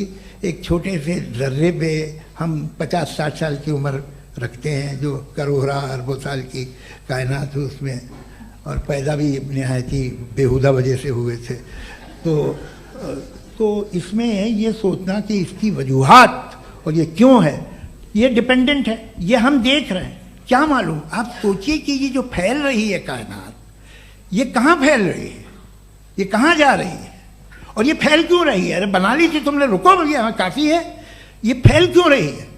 ये और कौन सी कायनात जिसे मैं दूरबीन से देखता हूँ तो 2 बिलियन लाइट ईयर पे है, उससे मेरा कोई वास्ता ही नहीं है। 2 बिलियन ईयर यानी अगर मैं 80,000 माइल्स पर सेकेंड से चलूं तो 20 करोड़ साल में वहां पहुंच जाऊंगा। इसकी जरूरत क्या थी? ये दुनिया, ये कायनात तो इंसान अशरफुल मखलूकात के लिए बनाई गई ना। तो ये सब ये टर्म समझ में नहीं आया। इसमें कोई खास समझने वाली बात थी भी नहीं। ये जो अल्टीमेट कहा यह जाता है कि ये जो पूरी यूनिवर्स है, ये जो दुनिया है, ये इंसान के लिए बनाई गई। अच्छा, ये सब इंसान के लिए। क्यों साहब, सही है ना? बिल्कुल, लेकिन इसका ये मतलब नहीं कि किसी चीज के पीछे रीजन आपको नहीं पता तो रीजन नहीं है, इसे कहते हैं नहीं, नहीं, मुझे नहीं पता, लेकिन मेरी जिम्मेदारी नहीं है। वो बिल्कुल सही कहा था उसने, बर्टन रसल ने। आपने उसे मजाक में टाल दिया कि भाई आप एक दावा कर रहे हैं, मैं क्यों कहूं कि ये गलत है दावा? आप प्रूफ कीजिए, मेरे पे जिम्मेदारी ही नहीं है, मैंने थोड़ी कहा है। आप प्रूफ कीजिए कि ये सही है। आप आर्ग्यूमेंट ऑफ कंटिंजेंसी का जवाब ही नहीं दे रहे हैं। पूछना चाहेंगे है? आप सवाल पूछना चाहेंगे मुफ्ती साहब से? क्योंकि ये क्रॉस एग्जामिनेशन का दौर है। आप जैसे पहले बोल रहे थे फेथ को लेकर कुछ, मैं ये पूछना चाहूँगा कि खुदा ने जो भी रेवलेशन किए हैं, एक मज़हब के नहीं बहुत से मज़हबों में किए हैं, अलग अलग रेवलेशन है। कहीं कुछ एक बातें हैं, कॉन्ट्रडिक्शन भी है आपस में, कहीं कुछ आप कर सकते हैं, कहीं कुछ नहीं कर सकते। ऐसा नहीं है कि सबकी कोड ऑफ मॉरल एक है। तो ये किस्सा क्या है? अब आप ये देखिए कि मुझे कभी कभी लगता है कि जो फुटबॉल फाइनल होता है, लाखों लोग होते हैं, फिर वो टीवी कवर कर करोड़ों लोग, अगर उसमें खुदा की एक बूमिंग आवाज़ आ जाती, मैं गॉड हूँ, तो सारे लोग अभी सुन लेते और टीवी पे भी सुन लेते, किस्सा खत्म होता। ये इतनी राजदारी क्या है कि तुम सामने कुछ तो सबूत दे दो हमें सॉलिड। ये कह साहब ये यूनिवर्स कैसे बनी, इससे मसला क्या हल होगा? मैं पूछूंगा आपसे खुदा कैसे बना? क्यों नहीं पूछूंगा कैसे बना? बल्कि वो तो कायनात से कहीं ज़्यादा इंटेलिजेंट है, कायनात से कहीं ज़्यादा कॉम्प्लेक्स। जी वो हमेशा से है, आप कहेंगे मैं मान लूँगा। अच्छा, दोयम वो कादिर मुतलक, यानी कादिर मुतलक का मतलब ओमनीपोटेंट, वो जो चाहे कर सकता है। आपको नौकरी दिलवा सकता है, आपकी अच्छी जगह शादी करवा सकता है, आपके पड़ोसी का मुकदमा हरवा सकता है, आपको जिता सकता है, सब काम करता है। थोड़ा सा माइक क्लोज जी। वो इस दुनिया को चला कैसे रहा है? ये दुनिया कैसे चल रही है? आपको इस पर हैरत नहीं होती? या क़यामत के बाद कभी एक जस्टिस होगा, जब ये बच्चा मर चुका होगा, जिसकी धज्जियाँ उड़ गई बम से, इसको इंसाफ मिलेगा तब? अच्छा, अब जवाब दूं? हाँ जी, मैं इसीलिए आप की तरफ। सबसे पहले आपने रेवलेशन और स्क्रिप्चर्स की बात की, इस पे मैं बात कर सकता हूं, लेकिन आज नहीं करूंगा चूंकि वक्त कम है। कभी और इस पे डिस्कस करेंगे, मैं तैयार हूं उस पे भी बात करने के लिए। ये अभी से राउंड 2 की भूमिका तय हो रही है। Does God exist round 2? चूंकि आज गॉड के एग्जिस्टेंस पे बात है, तो मैं उसी के रिलेटेड जो है आपके सवालात को एंटरटेन भी करूंगा और मैं भी पूछूंगा। आपने कहा कि आपने साबित ही नहीं किया, जबकि आर्ग्यूमेंट ऑफ कॉन्टिंजेंसी बुनियादी आर्ग्यूमेंट है। आप मुझे कॉन्टिंजेंसी का मतलब बताइए, आपका मतलब क्या? कॉन्टिंजेंसी कॉन्टिंजेंसी का मतलब यह हुआ कि हर वो वजूद जो किसी भी चीज का पाबंद है, हर वो वजूद या हर वो चीज जो अपने एग्जिस्टेंस में किसी भी चीज के पाबंद है और उससे बाउंड है, उसको उसकी जरूरत है, उस पर डिपेंड करती है, तो जाहिर सी बात है कि उसका कोई ना कोई कॉज होता है। ये तो अक्ल की बात है। ये आप रीजनिंग की बात करते हैं, मैं वही कर रहा हूं। दूसरी चीज, आपने ये बात कही कि इतने बिलियन लाइट ईयर्स दूर है, उसका मेरा क्या लेना देना। फिर मेरे ख्याल से आपको ये नहीं कहना चाहिए I think therefore I am an atheist. आपको सोचना चाहिए, सिर्फ आप एक लिमिटेड दायरे में रहकर नहीं सोचें, बल्कि बाहर निकलकर सोचें। आपने तीसरा सवाल किया, आपने 2-3 सवाल एक साथ। ऐसी बातें ना कीजिए, कुछ लोगों को इतराज हो जाएगा आप पे कि आप कुछ भी सोचिए। ये इजाजत आपको है नहीं, मुझे है।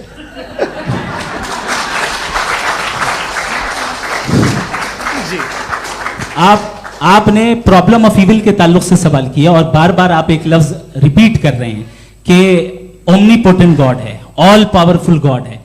यही तो दरअसल समझना है कि गॉड का कॉन्सेप्ट क्या है। प्रॉब्लम ऑफ इविल जो है, प्रॉब्लम ऑफ इविल दर हकीकत 2 असम्पशंस पर कायम है।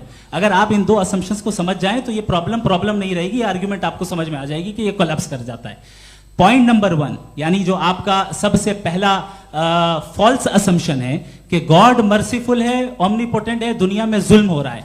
लेकिन आपको यह समझना चाहिए कि हमारे वर्ल्ड व्यू के मुताबिक गॉड सिर्फ ओमनीपोटेंट और सिर्फ मर्सीफुल नहीं है, बल्कि वो ऑल वाइज भी है और वो ऑल नोइंग भी है। उसके हर काम के पीछे हिकमत और विजडम है। ये कोई जरूरी नहीं है कि वो हिकमत और विजडम आपको समझ में आए या मुझे समझ में आए।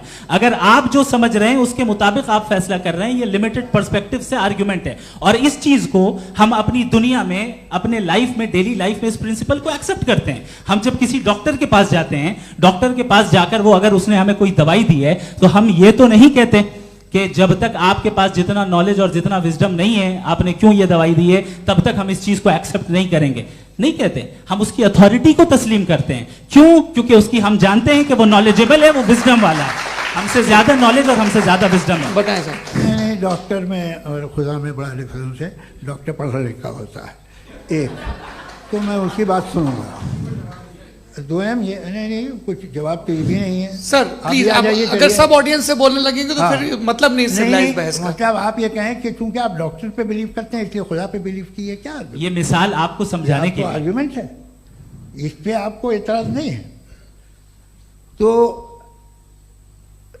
सिंपल बात ये है कि मैं अगर ये यकीन कर लूँ कि एक ओमनीपोटेंट, उसकी मसलहत है, ये जो बच्चे मर रहे हैं ये मसलहत है उसकी, मुझे नहीं चाहिए थी मसलहत। उसकी मसलहत नहीं, यही तो समझना है, मतलब एक्सपीरियंस।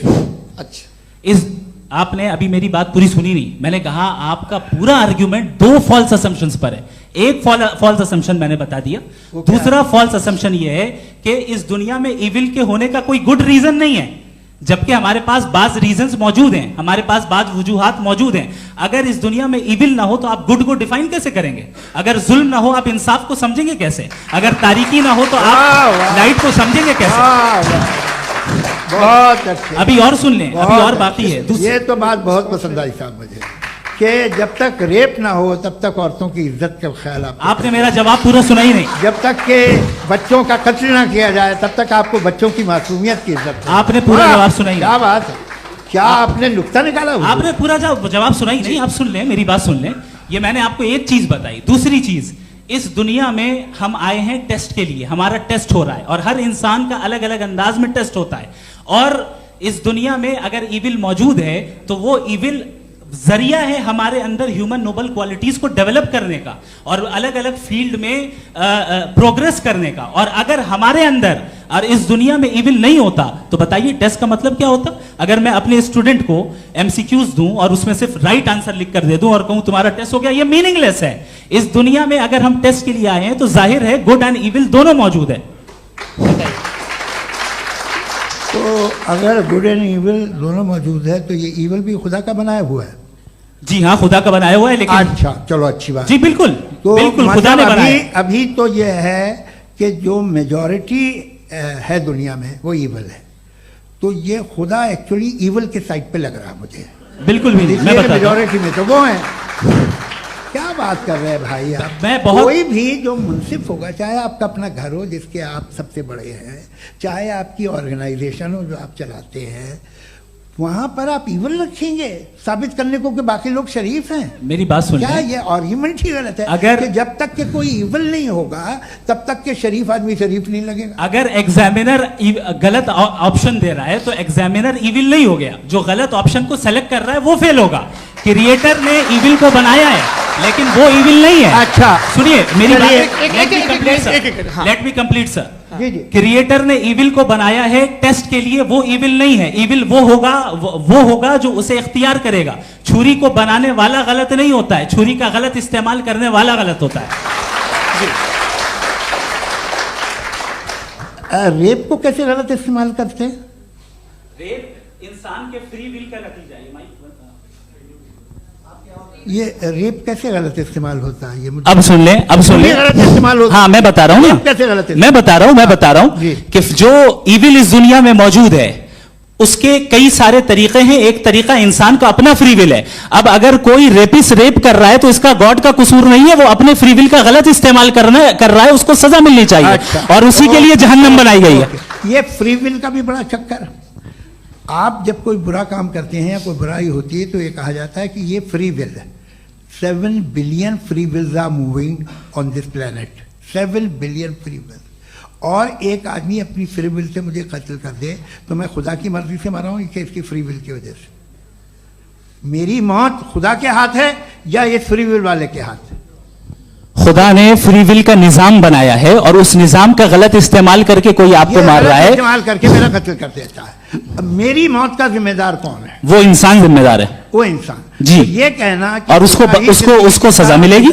तो अब आप आगे चलिए कि ये तय करना कि अल्लाह ही या खुदा, सॉरी अल्लाह ने, खुदा ही जिंदगी देता है, खुदा ही मौत देता है, ये गलत है।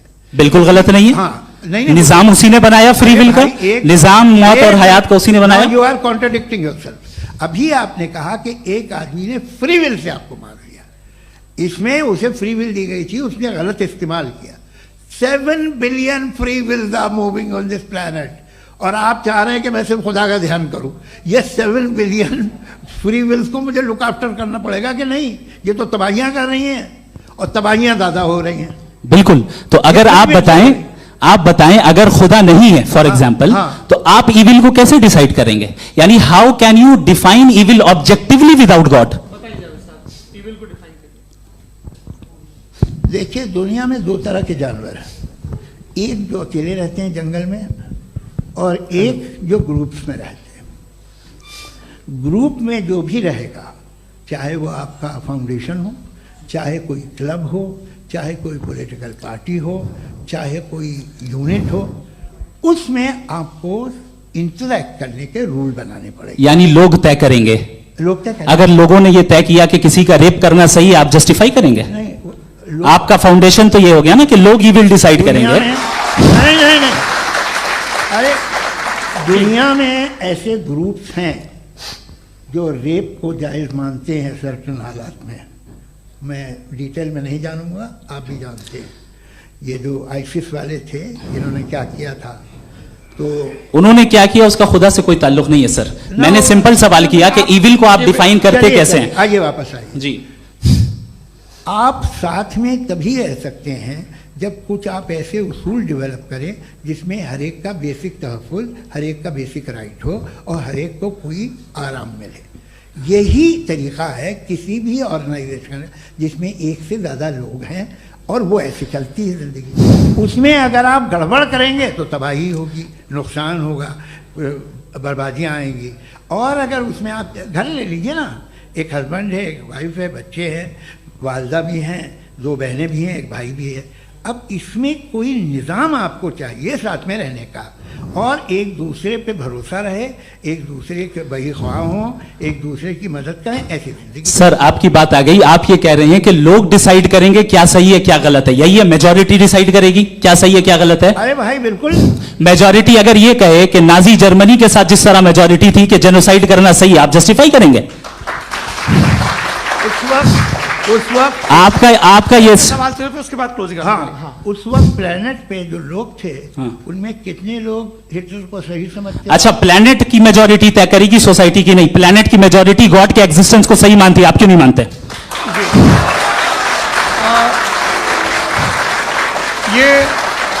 हेलो ये क्रॉस क्वेश्चन का राउंड यहां पर समाप्त होता है। और ये बड़ा अच्छा है कि इस तरह से फ्रेगमेंट कर दिया गया है ताकि जो मरकरी ऊपर जा रहा है नीचे जवाब दे दूं। जी। प्लेनेट की ज़्यादातर मेजॉरिटी कुछ दूसरे मजहबों के खुदा को मानती है। आप उन्हें क्यों नहीं? आप तो मेजॉरिटी की बात कर रहे हैं। अच्छा, ये क्लोजिंग आप ये कह रहे हैं इविल और गुड को डिसाइड मेजॉरिटी करेगी। मेजॉरिटी जो कर दे वो सही हो जाएगा। क्लोजिंग इसको जैसा आप ही लोगों ने तय किया है उसी फॉर्मेट को फॉलो कर लेते हैं। हाँ भाई, मैंने तो भले लोगों पे एतबार किया और तब मॉडरेशन तय किया। जी, आपके पास 5 मिनट का वक्त है, क्लोजिंग आर्ग्यूमेंट है, उसके बाद हम ऑडियंस से क्वेश्चन आंसर लेंगे जावेद साहब की क्लोजिंग आर्ग्यूमेंट के बाद। ओके, बहुत शुक्रिया जी। हमारा जो टॉपिक है डज गॉड एग्जिस्ट, मैं इस पे इतने एकेडमिक तैयारी करके आया था। मुझे था कि मैंने सोचा था कि कई सारे मैं आर्ग्यूमेंट्स दूंगा, लेकिन वक्त की भी किल्लत और जावेद साहब बार बार इधर उधर चले जा रहे थे तो उसको भी थोड़ा एंटरटेन करना पड़ गया। डज गॉड एग्जिस्ट पे मैं एक ही आर्ग्यूमेंट दे पाया। आर्ग्यूमेंट्स बहुत हैं और डेफिनेटिव आर्ग्यूमेंट्स हैं, और मेरे आर्ग्यूमेंट को किसी एक राउंड में भी इन्होंने एंटरटेन नहीं किया और रेफ्यूट नहीं किया। एक राउंड में भी नहीं, एक राउंड में भी नहीं। और ना ही अभी आपका क्लोजिंग आर्ग्यूमेंट आएगा, नहीं, वो बता देना। Argument of contingency sir. अरे मैं आपसे कई बार कह चुका हूं कंटीजेंसी का मतलब अब मैं कैसे समझाऊं आपको? आपस में हाँ, आप और कितने आसानी से समझाऊं मैं, मुझे तो नहीं समझ में आ रहा है। आप अपनी आर्ग्यूमेंट ऑफ कंटीजेंसी उर्दू में बोल सकते हैं। हाँ, आप अपनी बात पूरी कर लें जी, आखिरी 4 मिनट। दूसरी चीज, just a minute please ma'am, can I talk? दूसरी चीज ये है कि आपने एक तो इसका जवाब नहीं दिया, दूसरा आपने गॉड के ना होने पर कोई डेफिनेटिव आर्ग्यूमेंट नहीं दिया, सिर्फ मजहब पे बात कर रहे हैं आप। मजहब तो आज हमारा टॉपिक ही नहीं था। आज तो हमारा टॉपिक हो, आप मजहब से ले लेकर आईएस तक चले गए। भाई हमारा क्या ताल्लुक है उससे? We condemn them. और उसका गॉड से क्या ताल्लुक है? अगर कोई गलत काम कर रहा है, किसी ने किसी को कत्ल किया, किसी ने किसी का रेप किया, उसको सजा मिलनी चाहिए। और आपके पास कोई भी rational strong foundation of morality नहीं है।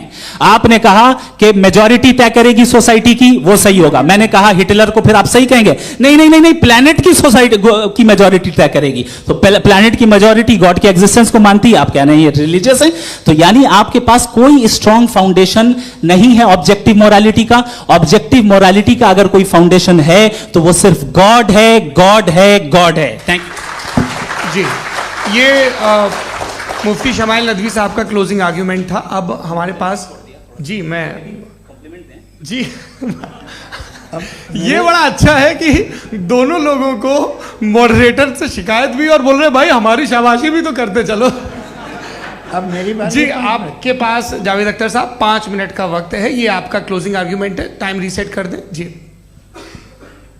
देखिए, बहुत सारी बातें हैं। गॉड का डेफिनेशन दुनिया के किसी भी रिलीजन में है कि वो ओमनीपोटेंट है, ओमनीप्रेजेंट है, he is just, he is kind, he loves you and so on.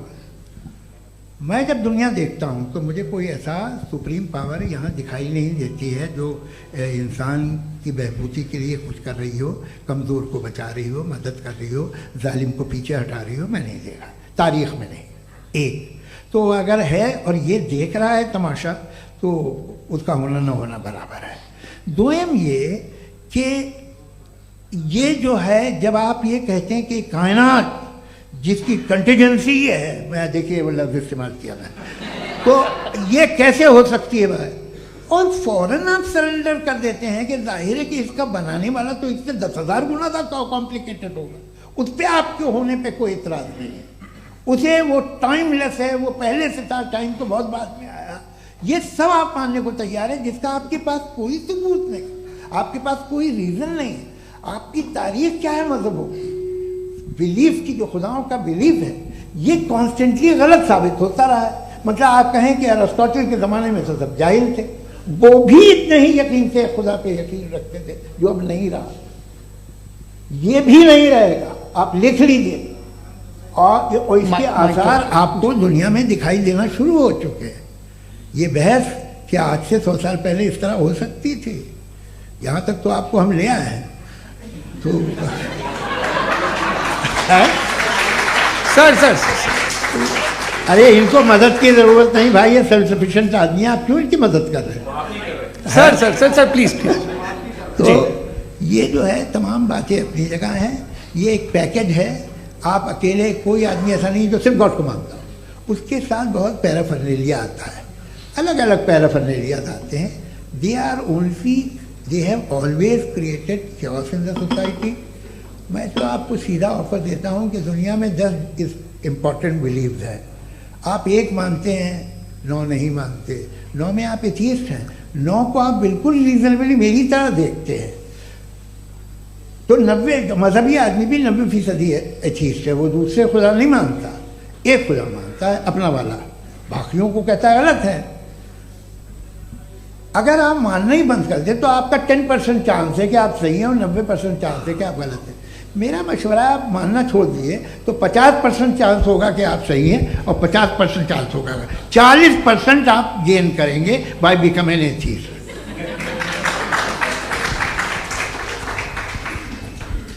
ये एक फरसूदा ख्याल है, ये ख़त्म हो रहा है। हो सकता है मेरी ज़िंदगी में ना हो, लेकिन ये हो जाएगा।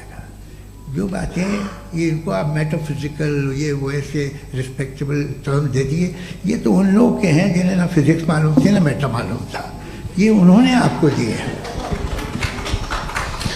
जी बहुत शुक्रिया आप दोनों लोगों का। और अब इस बातचीत का आखिरी राउंड शुरू होगा, डज गॉड एग्जिस्ट की ये बहस मुफ्ती शमाइल नदवी और जावेद अख्तर साहब के बीच। आप लोग अपने अपने हाथ ऊपर करेंगे, मैं यहाँ से तय करूँगा। और माइक हमारे पास है क्या? एक ही माइक है ऑडियंस के लिए? 2 माइक है, एक इस तरफ एक इस तरफ, ठीक है। तो जी सबसे पहले हमारी सहयोगी है मारिया शकील जी, पूछिए सवाल। थोड़ा सा रुकेंगे ताकि कैमरे का फ्रेम आप पर आ जाए, आपकी तो प्रैक्टिस है टीवी की। जी नदवी साहब, मैं खुदा को मानती हूँ, पहले मैं इसी प्रमाइस से शुरू कर रही हूँ और ये बता रही हूँ आपको, मैं मानती हूँ, लेकिन कुछ सवाल हैं जो जावेद साहब ने उठाया, उसका जवाब आपको देना चाहिए। पहला सवाल ये कि गज़ा में सालों से छोटे बच्चे मर रहे हैं, वो उनको, अगर खुदा मर्सीफुल है, हम मानते हैं कि अल्लाह ताला में बहुत ताकत है, तो वो बच्चे क्यों मर रहे हैं? दूसरी बात ये कि अगर कंटिजेंसी की जो आप बात करते हैं, पूरे मुस्लिम ममालिक मिल करके भी उन गज़ा के बच्चों को क्यों नहीं बचा पा रहे हैं? क्योंकि अगर वो चाहते, क्योंकि अल्लाह ताला उन पर हुकूमत करते हैं, सब पर हुकूमत करते हैं, तो वो उनको क्यों नहीं बचा? जी थैंक यू वेरी मच। बहुत अच्छा किया आपने इस चीज को जिक्र कर दिया, मैं इसको और अच्छे से एक्सप्लेन करने की कोशिश करता हूं। देखें, जहां तक आपने कहा कि गजा के बच्चों को मारा जा रहा है, देखें 2 वर्ल्ड व्यू है, एक एथीस्टिक वर्ल्ड व्यू, एक थीस्टिक वर्ल्ड व्यू है। बच्चे मर रहे हैं दोनों वर्ल्ड व्यू में, लेकिन हमारा वर्ल्ड व्यू कह रहा है कि रिकॉम्पेंस है, ये कह रहे हैं कि उनका मरना बेकार जाने वाला है, कोई उसका रिकॉम्पेंस नहीं है, चूंकि इनके यहां आखिरत और अल्लाह का कोई तसव्वुर या गॉड का कोई तसव्वुर नहीं है। आपने ये सवाल किया कि गॉड मर्सीफुल है, क्यों नहीं रोकता? ये मैंने बताया कि ये मिसकंसेप्शन है लोगों के दरमियान कि गॉड को सिर्फ मर्सीफुल और ओमनीपोटेंट समझते हैं। गॉड के सिर्फ यही 2 एट्रीब्यूट्स नहीं है, गॉड के कई सारे एट्रीब्यूट्स हैं, उनमें से अल हकीम भी है, उनमें से ऑल वाइज भी है, ऑल नोइंग भी है। लिहाजा अगर इस दुनिया में किसी को तकलीफ आ रही है और गॉड उसको नहीं रोक रहा है, वो इसलिए नहीं रोक रहा है चूंकि इंसानों को फ्री विल दिया गया है। ठीक इसी तरीके से अगर एक डॉक्टर किसी छोटे बच्चे को इंजेक्शन लगा रहा है, उसे तकलीफ पहुंच रही है, उसके लिमिटेड पर्सपेक्टिव के एतबार से यह गलत हो रहा है और डॉक्टर बुरा है, लेकिन जब आप ब्रॉडर पिक्चर को देखेंगी, आपके और हमारे पास सिर्फ एक पिक्सल है, हमें इतना नजर आ रहा है कि गजा में कत्ल हो रहा है, लेकिन इसके पीछे कितना रिकॉम्पेंस उनको मिलने वाला है, पूरा पिक्चर गॉड के पास है। तो एक पिक्सल से आप पूरे पिक्चर को कभी भी जज नहीं कर सकती। आप इसमें कुछ जोड़ना चाहेंगे? आपको कुछ बोलना है इसमें? भैया आपने बहुत अच्छा जस्टिफिकेशन दिया, या आप वो जो वहाँ के प्राइम मिनिस्टर इजराइल के उन्हें भेजिए, वो बहुत खुश होंगे। आप जस्टिफिकेशन दे देना कि अगर गॉड नहीं है तो बच्चे क्यों मर रहे हैं, आप बताएं। वो ये सवाल पूछ रहे हैं कि अगर आप ईश्वर का अस्तित्व नहीं मानते हैं तो उन बच्चों की मौत को आप कैसे इंटरप्रेट करते हैं? भाई ये दुनिया जो है, जो ताकतवर लोग होते हैं वो एक नाइंसाफी करते हैं। तो ये अच्छा काम है आपके नजदीक, तो नेचर नाइंसाफी पे मबनी है। अरे मेरे भाई, आप नेचर की कहाँ बात कर रहे हैं, तो इंसान की बात। तो फिर जब मैं इंसान की बात कर रहा था, आप नेचर की बात करने लगे। क्रॉस एग्जामिनेशन नहीं। हाँ, अब आप मुझे बोलने नहीं देंगे तो अलग बात है, आप बोलिए, मुझे कोई जल्दी नहीं। जी नहीं, ये क्रॉस एग्जामिनेशन मुझे बोल तो लेने दीजिए। जी बोलिए। क्या बात ये है कि ह्यूमन सोसाइटी तभी साथ में रह सकती है जब वो मोहब्बत से, एकता से, एक दूसरे के एहतराम करके रहे। इसके अलावा पॉसिबल नहीं है, अकेले तो इंसान रह नहीं सकता। वहाँ पर कुछ लोग हैं जो फाउल करते हैं, वो फाउल हमेशा से तारीख में होता आया है। आज ये हो रहा है, जो हो रहा है बहुत बुरा हो रहा है, बहुत जालिमाना है, बहुत जाबराना है। उसको आप कहें कि ये बच्चों को कॉम्पनसेशन मिल जाएगा या इसकी इंजेक्शन है, इंजेक्शन तो हेल्थ के लिए दिया जाता है। आप ये कह रहे हैं कि ये बच्चों की जो धज्जियां उड़ रही हैं ये इंजेक्शन है, ये टेस्ट है, ये टेस्ट है, और उस टेस्ट में उनको ऐसा रिकॉम्पेंस मिलेगा जो आपके तसव्वुर के बाहर है। ये आप 3 बरस के बच्चे को बारूद से उड़ा के टेस्ट ले रहे हैं। वाह, वो नहीं ले रहा है, खुदा नहीं उड़ा रहा है, इजराइल उड़ा रहा है। जी, ये तो उसको अगला सवाल लेते हैं प्रोफेसर पुरुषोत्तम अग्रवाल। मुफ्ती साहब, एक निवेदन आपसे है कि कम से कम थोड़ा सा माइक क्लोज, एक रिलीजियस और फिलोसफिकल कर मैं प्लीज, एक रिलीजियस और फिलोसफिकल ट्रेडिशन है जो ब्रह्मांड को यानी यूनिवर्स को ही अंतिम मानती है। सर्वम खलु इदम ब्रह्मम, this is Chandogya Upanishad, and it completely rules out the existence और नेसेसिटी, आपके शब्दों में necessity of a creator. The creation itself is the creator. तो एक मिनट प्लीज, दूसरा जो सवाल आपने अभी जो आप बार बार कह रहे हैं कि भगवान विद्वान भी है, वाइज, सब जानने वाला, तो अगर विजडम में दुनिया भर के पापों और अत्याचारों को बर्दाश्त करना शामिल है, तो फिर इसका मतलब ये हुआ कि अगर मैं फ्री विल से उसको अपोज करता हूं तो ईश्वर की विजडम और मेरी फ्री विल में कॉन्ट्राडिक्शन है। Because when I am opposing whatever is happening in Gaza, then I am opposing the God's will और गॉड्स विजडम। जवाब लेते हैं क्योंकि तो गॉड की विजडम में, एक मिनट सर प्लीज सर, ये एक जुमला, गॉड की विजडम है कि गाजा में जो कुछ हो रहा है वो हो रहा है, मैं उसका अपोज कर रहा हूं, तो मैं गॉड की विजडम के खिलाफ जा रहा हूं। एक सवाल। दूसरा ये नहीं, आपने दो ऑलरेडी। सर आप और सवाल कर लें, लेकिन मुझे दो जवाब दे। पहले आपने ये कहा, सुनिए मेरी बात सुनिए। इजराइल के गॉड के मुताबिक तुम्हारा ठीक हो रहा है ना? नहीं हो रहा है, ठीक नहीं हो रहा है, मैं बता रहा हूँ क्या हो रहा है। आप तशरीफ रखिए, मैं बता रहा हूँ क्या हो रहा है। Let me complete please. एक सेकंड गाइस, एक सेकंड। ये देखिए, ऐसा है कि ये सब बड़ा आपस में विचार विमर्श के बाद ये तय हुआ था कि कुछ नियम बना लिए जाएं ताकि एक टाइम बाउंड बातचीत चले। और भाई साहब, आप बड़ा जरूरी काम कर रहे हैं, लेकिन कैमरे के फ्रेम में आके उस काम को गड़बड़ कर दे रहे हैं। ठीक है गुरु, अब मेरे को कहीं का गुस्सा कहीं निकालना था, सॉरी। नहीं, कोई गुस्सा नहीं है जी। तो प्रोफेसर ने सवाल पूछे, आप उनके जवाब दें, और थोड़ा ये सब लोग थोड़ा ख्याल रखें भाई, सवाल संक्षिप्त रखें जी। आपने दो सवाल किया।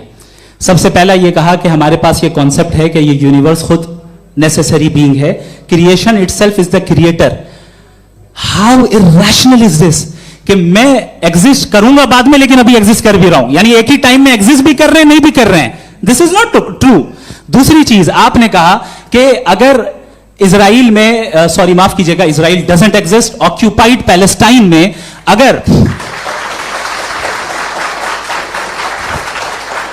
अगर ऑक्यूपाइड पैलेस्टाइन में बच्चों को मारा जा रहा है फ्री विल की वजह से और गॉड नहीं रोक रहा, ये कॉन्ट्रडिक्शन है। ये बताइए कि एक एग्जाम में एक बच्चा गलत आंसर लिख रहा है, सुनिए, एग्जामिनर चाहे तो रोक सकता है, क्यों नहीं रोक रहा है? ये कॉन्ट्रडिक्शन है, ये कॉन्ट्रडिक्शन नहीं है। माइक नहीं सर, ये आपस में जी, ये क्या आपका सवाल? माइक दीजिए। फ्री विल दिया गया है टेस्ट के लिए, अकाउंटेबिलिटी के लिए। अगर फ्री विल नहीं होता तो आप कहते हैं हमें रोबोट बना दिया गया। नॉट मिसरिप्रेजेंट माय पोजीशन, आपकी जो भी पोजीशन, मैं अपनी फ्री विल के नाते, अपने ह्यूमन विजडम के नाते गाजा में हो रही अत्याचार का विरोध करता हूं। बिल्कुल करना चाहिए। के हिसाब से मैं गॉड की विजडम का विरोध कर रहा हूं? बिल्कुल नहीं, जो हो रहा है गॉड, बिल्कुल भी नहीं, बिल्कुल भी नहीं।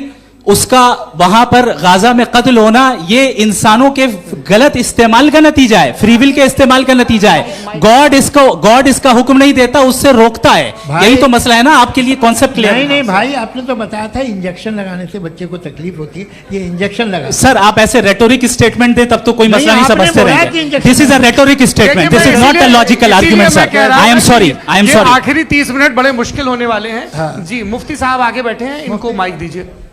हाँ तरुण, माइक आप अपने पास रखिए, आपको कैमरे का फ्रेम पता है जी। सबसे पहले दोनों को मुबारकबाद। एक सर अपना आप नाम बता दें। आप अमेरिका में शिकागो में रहते हैं, इतना मुझे याद है। बताया आपको, यासिर नदीम अलवाजदी मेरा नाम है। जावेद सर, आपसे एक क्वेश्चन है इन्फिनिट रिग्रेस के ताल्लुक से। एक हाइपोथेटिकल सिनेरियो है, मसलन अगर आप सर माइक थोड़ा सा प्लीज क्लोज रखिए जी। अगर आप शायर इसलिए हैं कि आपके कोई उस्ताद शायर थे, और वो इसलिए शायर थे कि उनके कोई उस्ताद शायर थे, और इसी तरीके से हम माजी में पीछे चलते चलते चले जाएं और कहीं ना रुके, तो माफ कीजिएगा आप कभी शायर नहीं हो सकते। लेकिन आप शायर हैं, आपका शायर एग्जिस्ट करता है, इसका मतलब ये है कि आप कहीं ना कहीं रुके हैं। तो मेरा सवाल ये है कि क्या आप इन्फिनिट रिग्रेस ऑफ कॉजेस को लॉजिकल फैलेसी मानते हैं या नहीं मानते? हाँ या ना? मैं इन्हें लॉजिकल फैलेसी नहीं मानता हूँ, लेकिन मेरा प्रॉब्लम यह है कि जब मैं नहीं मानता हूँ तो I will continue with this logic जो फैलेसी नहीं हो। आप एक जगह रुक जाते हैं जाके, आप कहते हैं ये गेंद कैसे बनी, ये जजीरा कैसे बना, ये समंदर कैसे बना, ये ज़मीन कैसे बनी, और अचानक गॉड पे जाके आपको ब्रेक लग जाता है। एक बार आप सवाल नहीं करते कि भाई इनको बनाने वाला तो इनसे भी कॉम्प्लिकेटेड होगा, वो कैसे बना, उसके बारे में आपने इत्मीनान कर लिया, वो हमेशा से है। तो अगर आप उसे हमेशा से मानते हैं तो फिर ये मान लीजिए कि कायनात हमेशा से है, क्या तकलीफ है? हम वजूद में नहीं आते जी है? हम मौजूद नहीं। अच्छा सर सर सर क्यों नहीं हो मैं सकते? बताऊं प्लीज प्लीज। जैसे मैंने मिसाल दी आपके शेर, आपका शेर कभी वजूद में ना आता अगर शायर इसी तरह चलते रहते हमेशा। जी माइक मेरे ख्याल से एक सेकंड। इन्फिनिट रिग्रेस का कॉन्सेप्ट क्लियर नहीं हो पाया, ऐसे रहने दें, लेट्स मूव ऑन सर। ठीक है, हाँ थोड़ा सा मॉडरेटर का भी ख्याल रखें। नहीं नहीं, आपने तो रखा है, आपने रखा है। यहाँ पे गौहर रजा साहब हैं, वो भी एक सवाल पूछना चाहते हैं। माइक नीचे से ऑन कर दिए, नीचे। पहले तो ये कह दूं कि मैं उन बच्चों से शर्मिंदा हूं जिनको गजा में कत्ल किया गया, क्योंकि हमारे होते हुए कत्ल किया गया। लेकिन उससे ज्यादा शर्मिंदगी इस बात से हुई कि मुझे लगा कि मुफ्ती साहब उसको जस्टिफाई कर रहे हैं। बिल्कुल भी नहीं, आप बहुत ही गलत, मुझे लगा मैं गलत हो सकता हूं। बिल्कुल गलत। मैं सवाल पूछ रहा हूं, सवाल मैं सवाल पूछ रहा हूं। मैं जावेद भाई से डिसएग्री करता हूं। एक सेकंड, देखिए अगर देखिए ऐसा, एक सेकंड आप सर वेट, अरे आप कुछ मेरे पहले मुझे अपनी बात कह लेने दीजिए। अगर ऑडियंस तय करेगी तो फिर मॉडरेटर का मतलब नहीं। मेरा आप सबसे ये कहना है, ये बहस दो लोगों के बीच में है, एक तरफ मुफ्ती साहब, एक तरफ जावेद साहब। पिछले 1.5 घंटे से ये लोग अपने अपने तर्क रख रहे हैं। आपकी इनसे इत्तेफाकी हो सकती है, ना इत्तेफाकी हो सकती है। मेरे उस्ताद मुझे सिखा गए हैं कि मुखामुखम में असहमति की गुंजाइश बची रहनी चाहिए। अगर मैं आपकी बहुत इज्जत करता हूं गौहर साहब, आपने जो कमाल की किताबें लिखी, साइंटिफिक टेम्परामेंट, लेकिन मेरी ये गुजारिश है आप सबसे कि यदि आप इन लोगों ने जो बोला उन पर टिप्पणियां करेंगे तो ना वक्त की पाबंदी रहेगी, ना वो अनुशासन। आप सवाल पूछ लें, उस सवाल में जो बात आ जाए वो आ जाए। मैं जावेद साहब से डिसएग्री करता हूं, इसलिए जावेद साहब से सवाल पूछ रहा हूं। आपका सवाल जावेद अख्तर साहब से, और सवाल यह है मेरा कि जावेद साहब ने कई बार लॉजिक का इस्तेमाल किया कि साइंस में लॉजिक है और रिलीजन में लॉजिक नहीं है। मेरा ख्याल यह है कि रिलीजन में भी लॉजिक है, लेकिन उस लॉजिक की बेसिस ये है कि आप रुक जाते हैं, जिसका जिक्र जावेद साहब ने बार बार किया, यानी खुदा के तसव्वुर पे आते हुए, गॉड के तसव्वुर पे आते हुए रुक जाते हैं। और इसमें सवाल पूछना मतलब फॉरबिडन होता है। सवाल यह है कि क्या जावेद साहब इससे एग्री करते हैं कि साइंस की लॉजिक अलग है और रिलीजन की लॉजिक अलग है? बताइए सर। देखिए 3 चीज़ें हैं, साइंस है, एक है मंतिक है, इस्तिदलाल है, और एक जो है कुछ भी नहीं है, फेथ है, अकीदा है। मैं अकीदे की लॉजिक का कायल नहीं हूँ। मुझे आप इस्तिदलाल से, लॉजिक से, रीज़न से समझाइए, मैं मानने को तैयार हूँ, मेरा क्या नुकसान होगा। लेकिन ये कि अकीदे पे मैं नहीं जा सकता हूँ। अकीदे का मतलब है कि तुम ये मान लो, सवाल ना करो, ये नहीं। आप सारी बातें करके, बड़ी साइंटिफिक बातें करके एक जगह जाके खुदा के वजूद पे रुक जाते हैं, सरेंडर कर देते हैं। मैं सरेंडर करने को तैयार नहीं। That's all. जी, ये आगे सर बैठे हुए हैं, इनको माइक दीजिए। भाई वो आप पूछना चाह रहे थे ना भाई? हाँ, नहीं मैं ये थैंक यू जी। आपका नाम? आसिम इफ्तिखार। आसिम जी, पूछिए। सर जावेद सर से सवाल है कि आपने अपने क्लोजिंग माइक थोड़ा करीब रखिए। अपने क्लोजिंग स्टेटमेंट में ये बात कही थी कि मज़हब का जो फ्यूचर है वो ज़्यादा दिन नहीं जाने वाला है। लेकिन मैं देख पा रहा हूँ कि जो ऑक्सफोर्ड यूनिवर्सिटी की एक स्टडी है 2011 में हुई है, जिसके 50 एकेडमिशियंस ने इसको अंजाम दिया था, उसमें वो ये कहते हैं कि जो फेथ इन गॉड है वो इनबिल्ट है ह्यूमन नेचर के अंदर, जिसको हम कहते हैं फितरत के अंदर शामिल है वो। और वो ये कहते हैं कि अगर कोई ये समझता है कि मज़हब को वो ख़त्म कर देगा तो ये उसकी गलत फहमी है।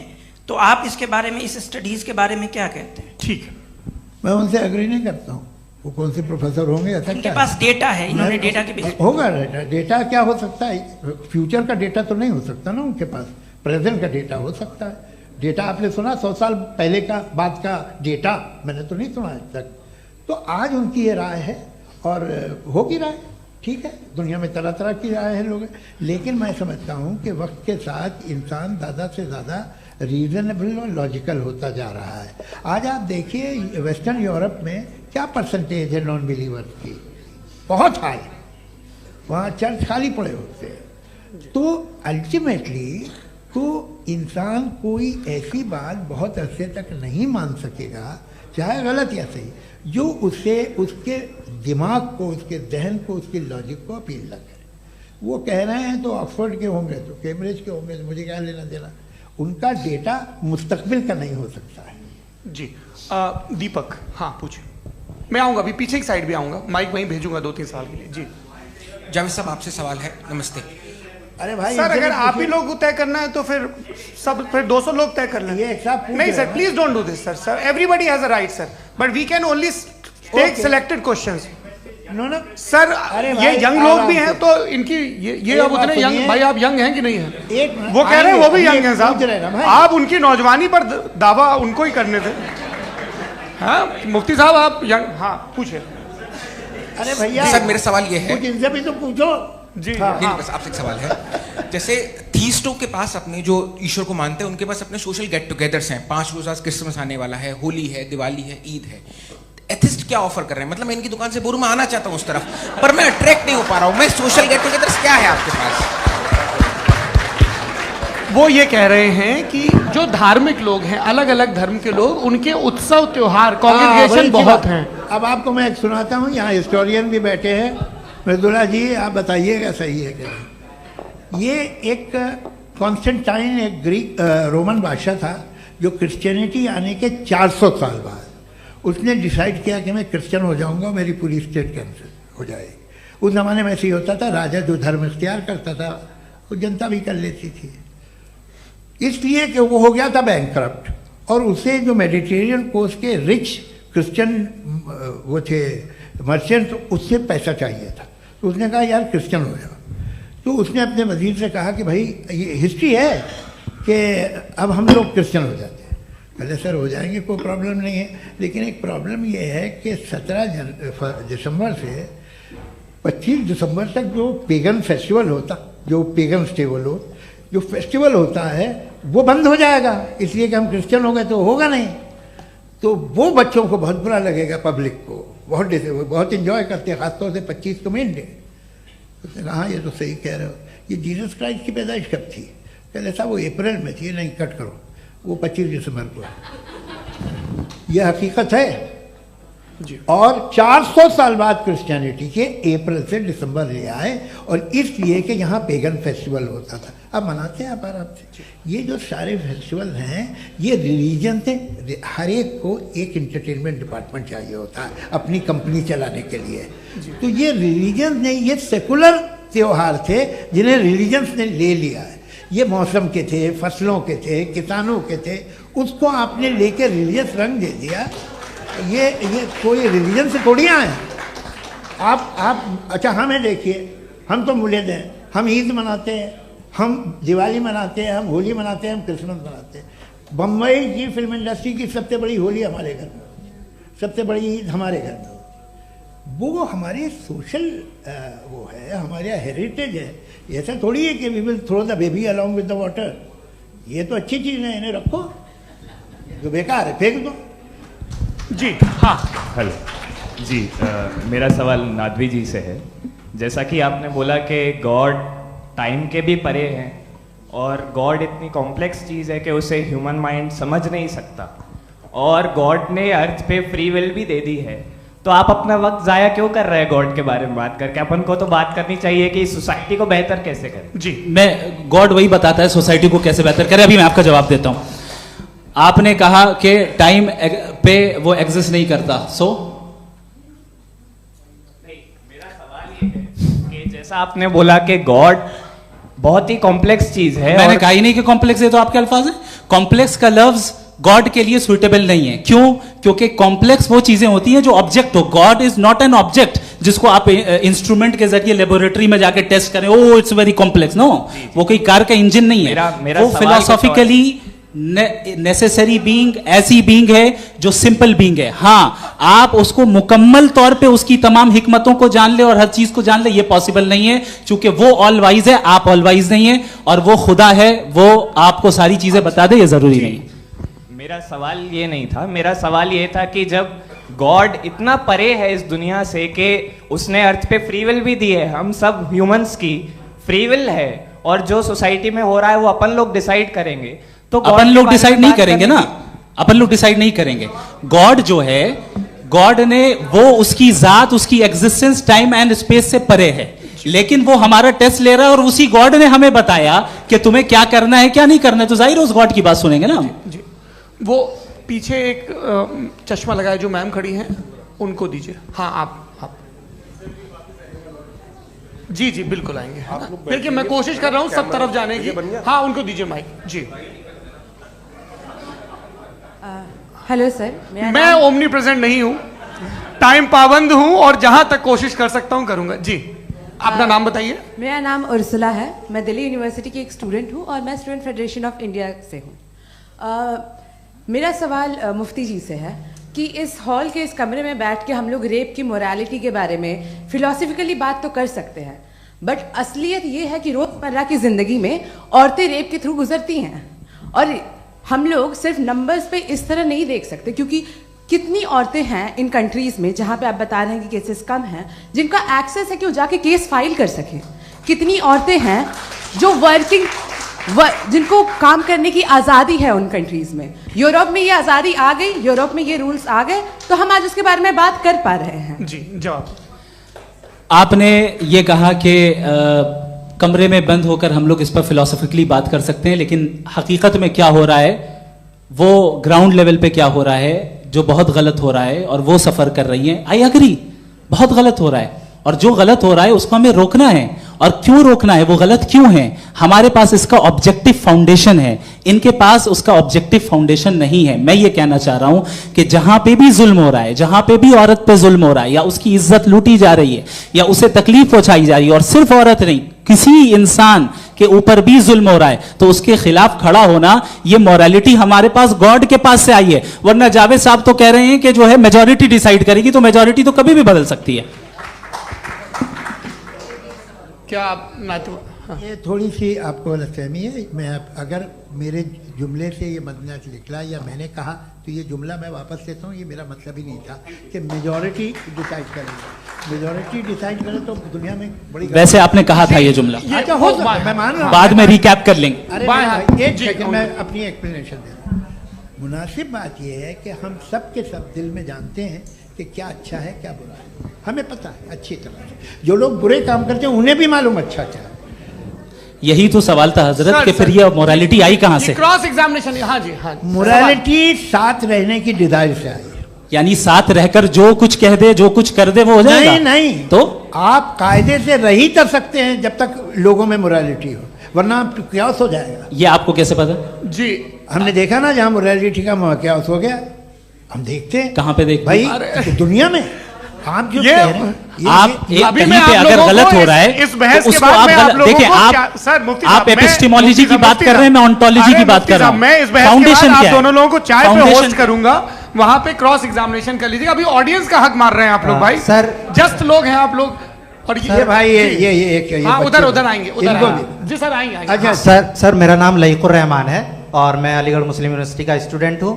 और जहाँ तक मुझे पता है कि sir you are also product of Aligarh Muslim University. मैं भी उसी चमन का बुलबुल। हाँ सर, तो बहुत खुशी हुई मुझे जान करके कि मैं आपसे मिलूंगा। सवाल सर, मेरा सवाल यह है, सर सैयद अलैहिर्रहमा का नज़रिया यह था कि खुदा के वजूद को अक़ल के दायरे में रह करके तलाश करना, न कि पूरी तौर से उसका इनकार कर देना। Sir how will you define it? नहीं तो ये तो आप इन्हें बताइए।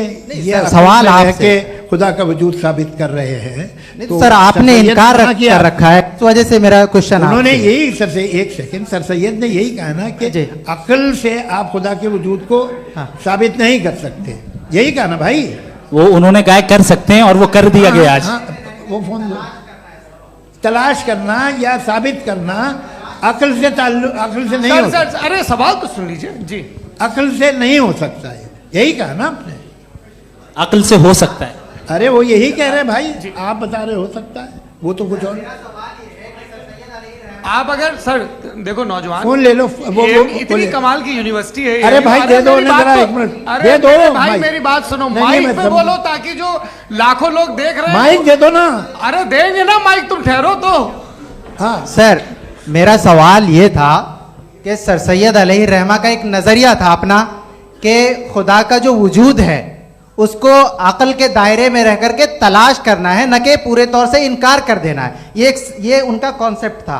लेकिन मेरा सवाल यह है कि आप इसको कैसे डिफाइन करते हैं, एक्सप्लेन कैसे करेंगे, मैं आपसे जानना चाहता हूँ, क्योंकि you are the product of Aligarh Muslim University. मुझे अकल के दायरे में रख के मैंने बहुत तलाश की, मुझे मिला नहीं। हाँ, ये इधर वो चश्मा लगाए जो, हाँ उनको दे दीजिए। जी जी फटाफट पूछिए, बस 5 मिनट है, 5 मिनट में खत्म हो रहा है। हाँ अस्सलाम वालेकुम मुफ्ती साहब, एंड मेरा सवाल जावेद अख्तर साहब से। क्या नाम है आपका? अरे भैया सब मुझे तो पूछ रहे हो। फैज पूछिए फैज साहब। तो मेरा सवाल ये है कि अभी जो एथियस्ट है वो problem of evil argument use कर रहे हैं अगेंस्ट मुस्लिम्स, राइट? कि इस दुनिया में इतना सारा इविल है और अगेंस्ट मुस्लिम तो यहाँ अगेंस्ट थियस्ट। हाँ थोड़ा सा करेक्ट कर लीजिए भाई, पूरी मशक्कत ही इसी बात की थी कि किसी एक मजहब पे बात न टिके। जी, तो बेसिकली ये आर्गुमेंट ऐसा है कि इस दुनिया में इतना ज्यादा इविल एग्जिस्ट करता है और अगर एक ऑल गुड गॉड है तो वो रोकता क्यों नहीं है?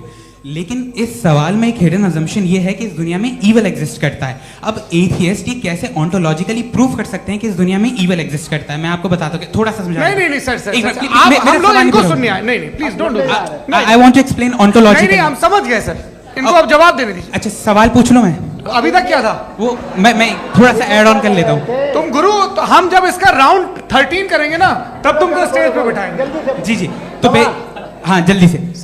तो देखिए एथियज्म के हिसाब से सब कुछ रैंडमली बन गया है, सब कुछ एटम्स और मॉलिक्यूल्स है। एक पत्थर में और मुझ में सिर्फ इतना फर्क है कि हम लोग एटम्स और मॉलिक्यूल्स का अलग अलग रीअरेंजमेंट है। अब एक पत्थर को कोई इंसान तलवार से 2 टुकड़ों में काट दे या मुझे, according to atheism it is same, there is no evil and good according to atheism.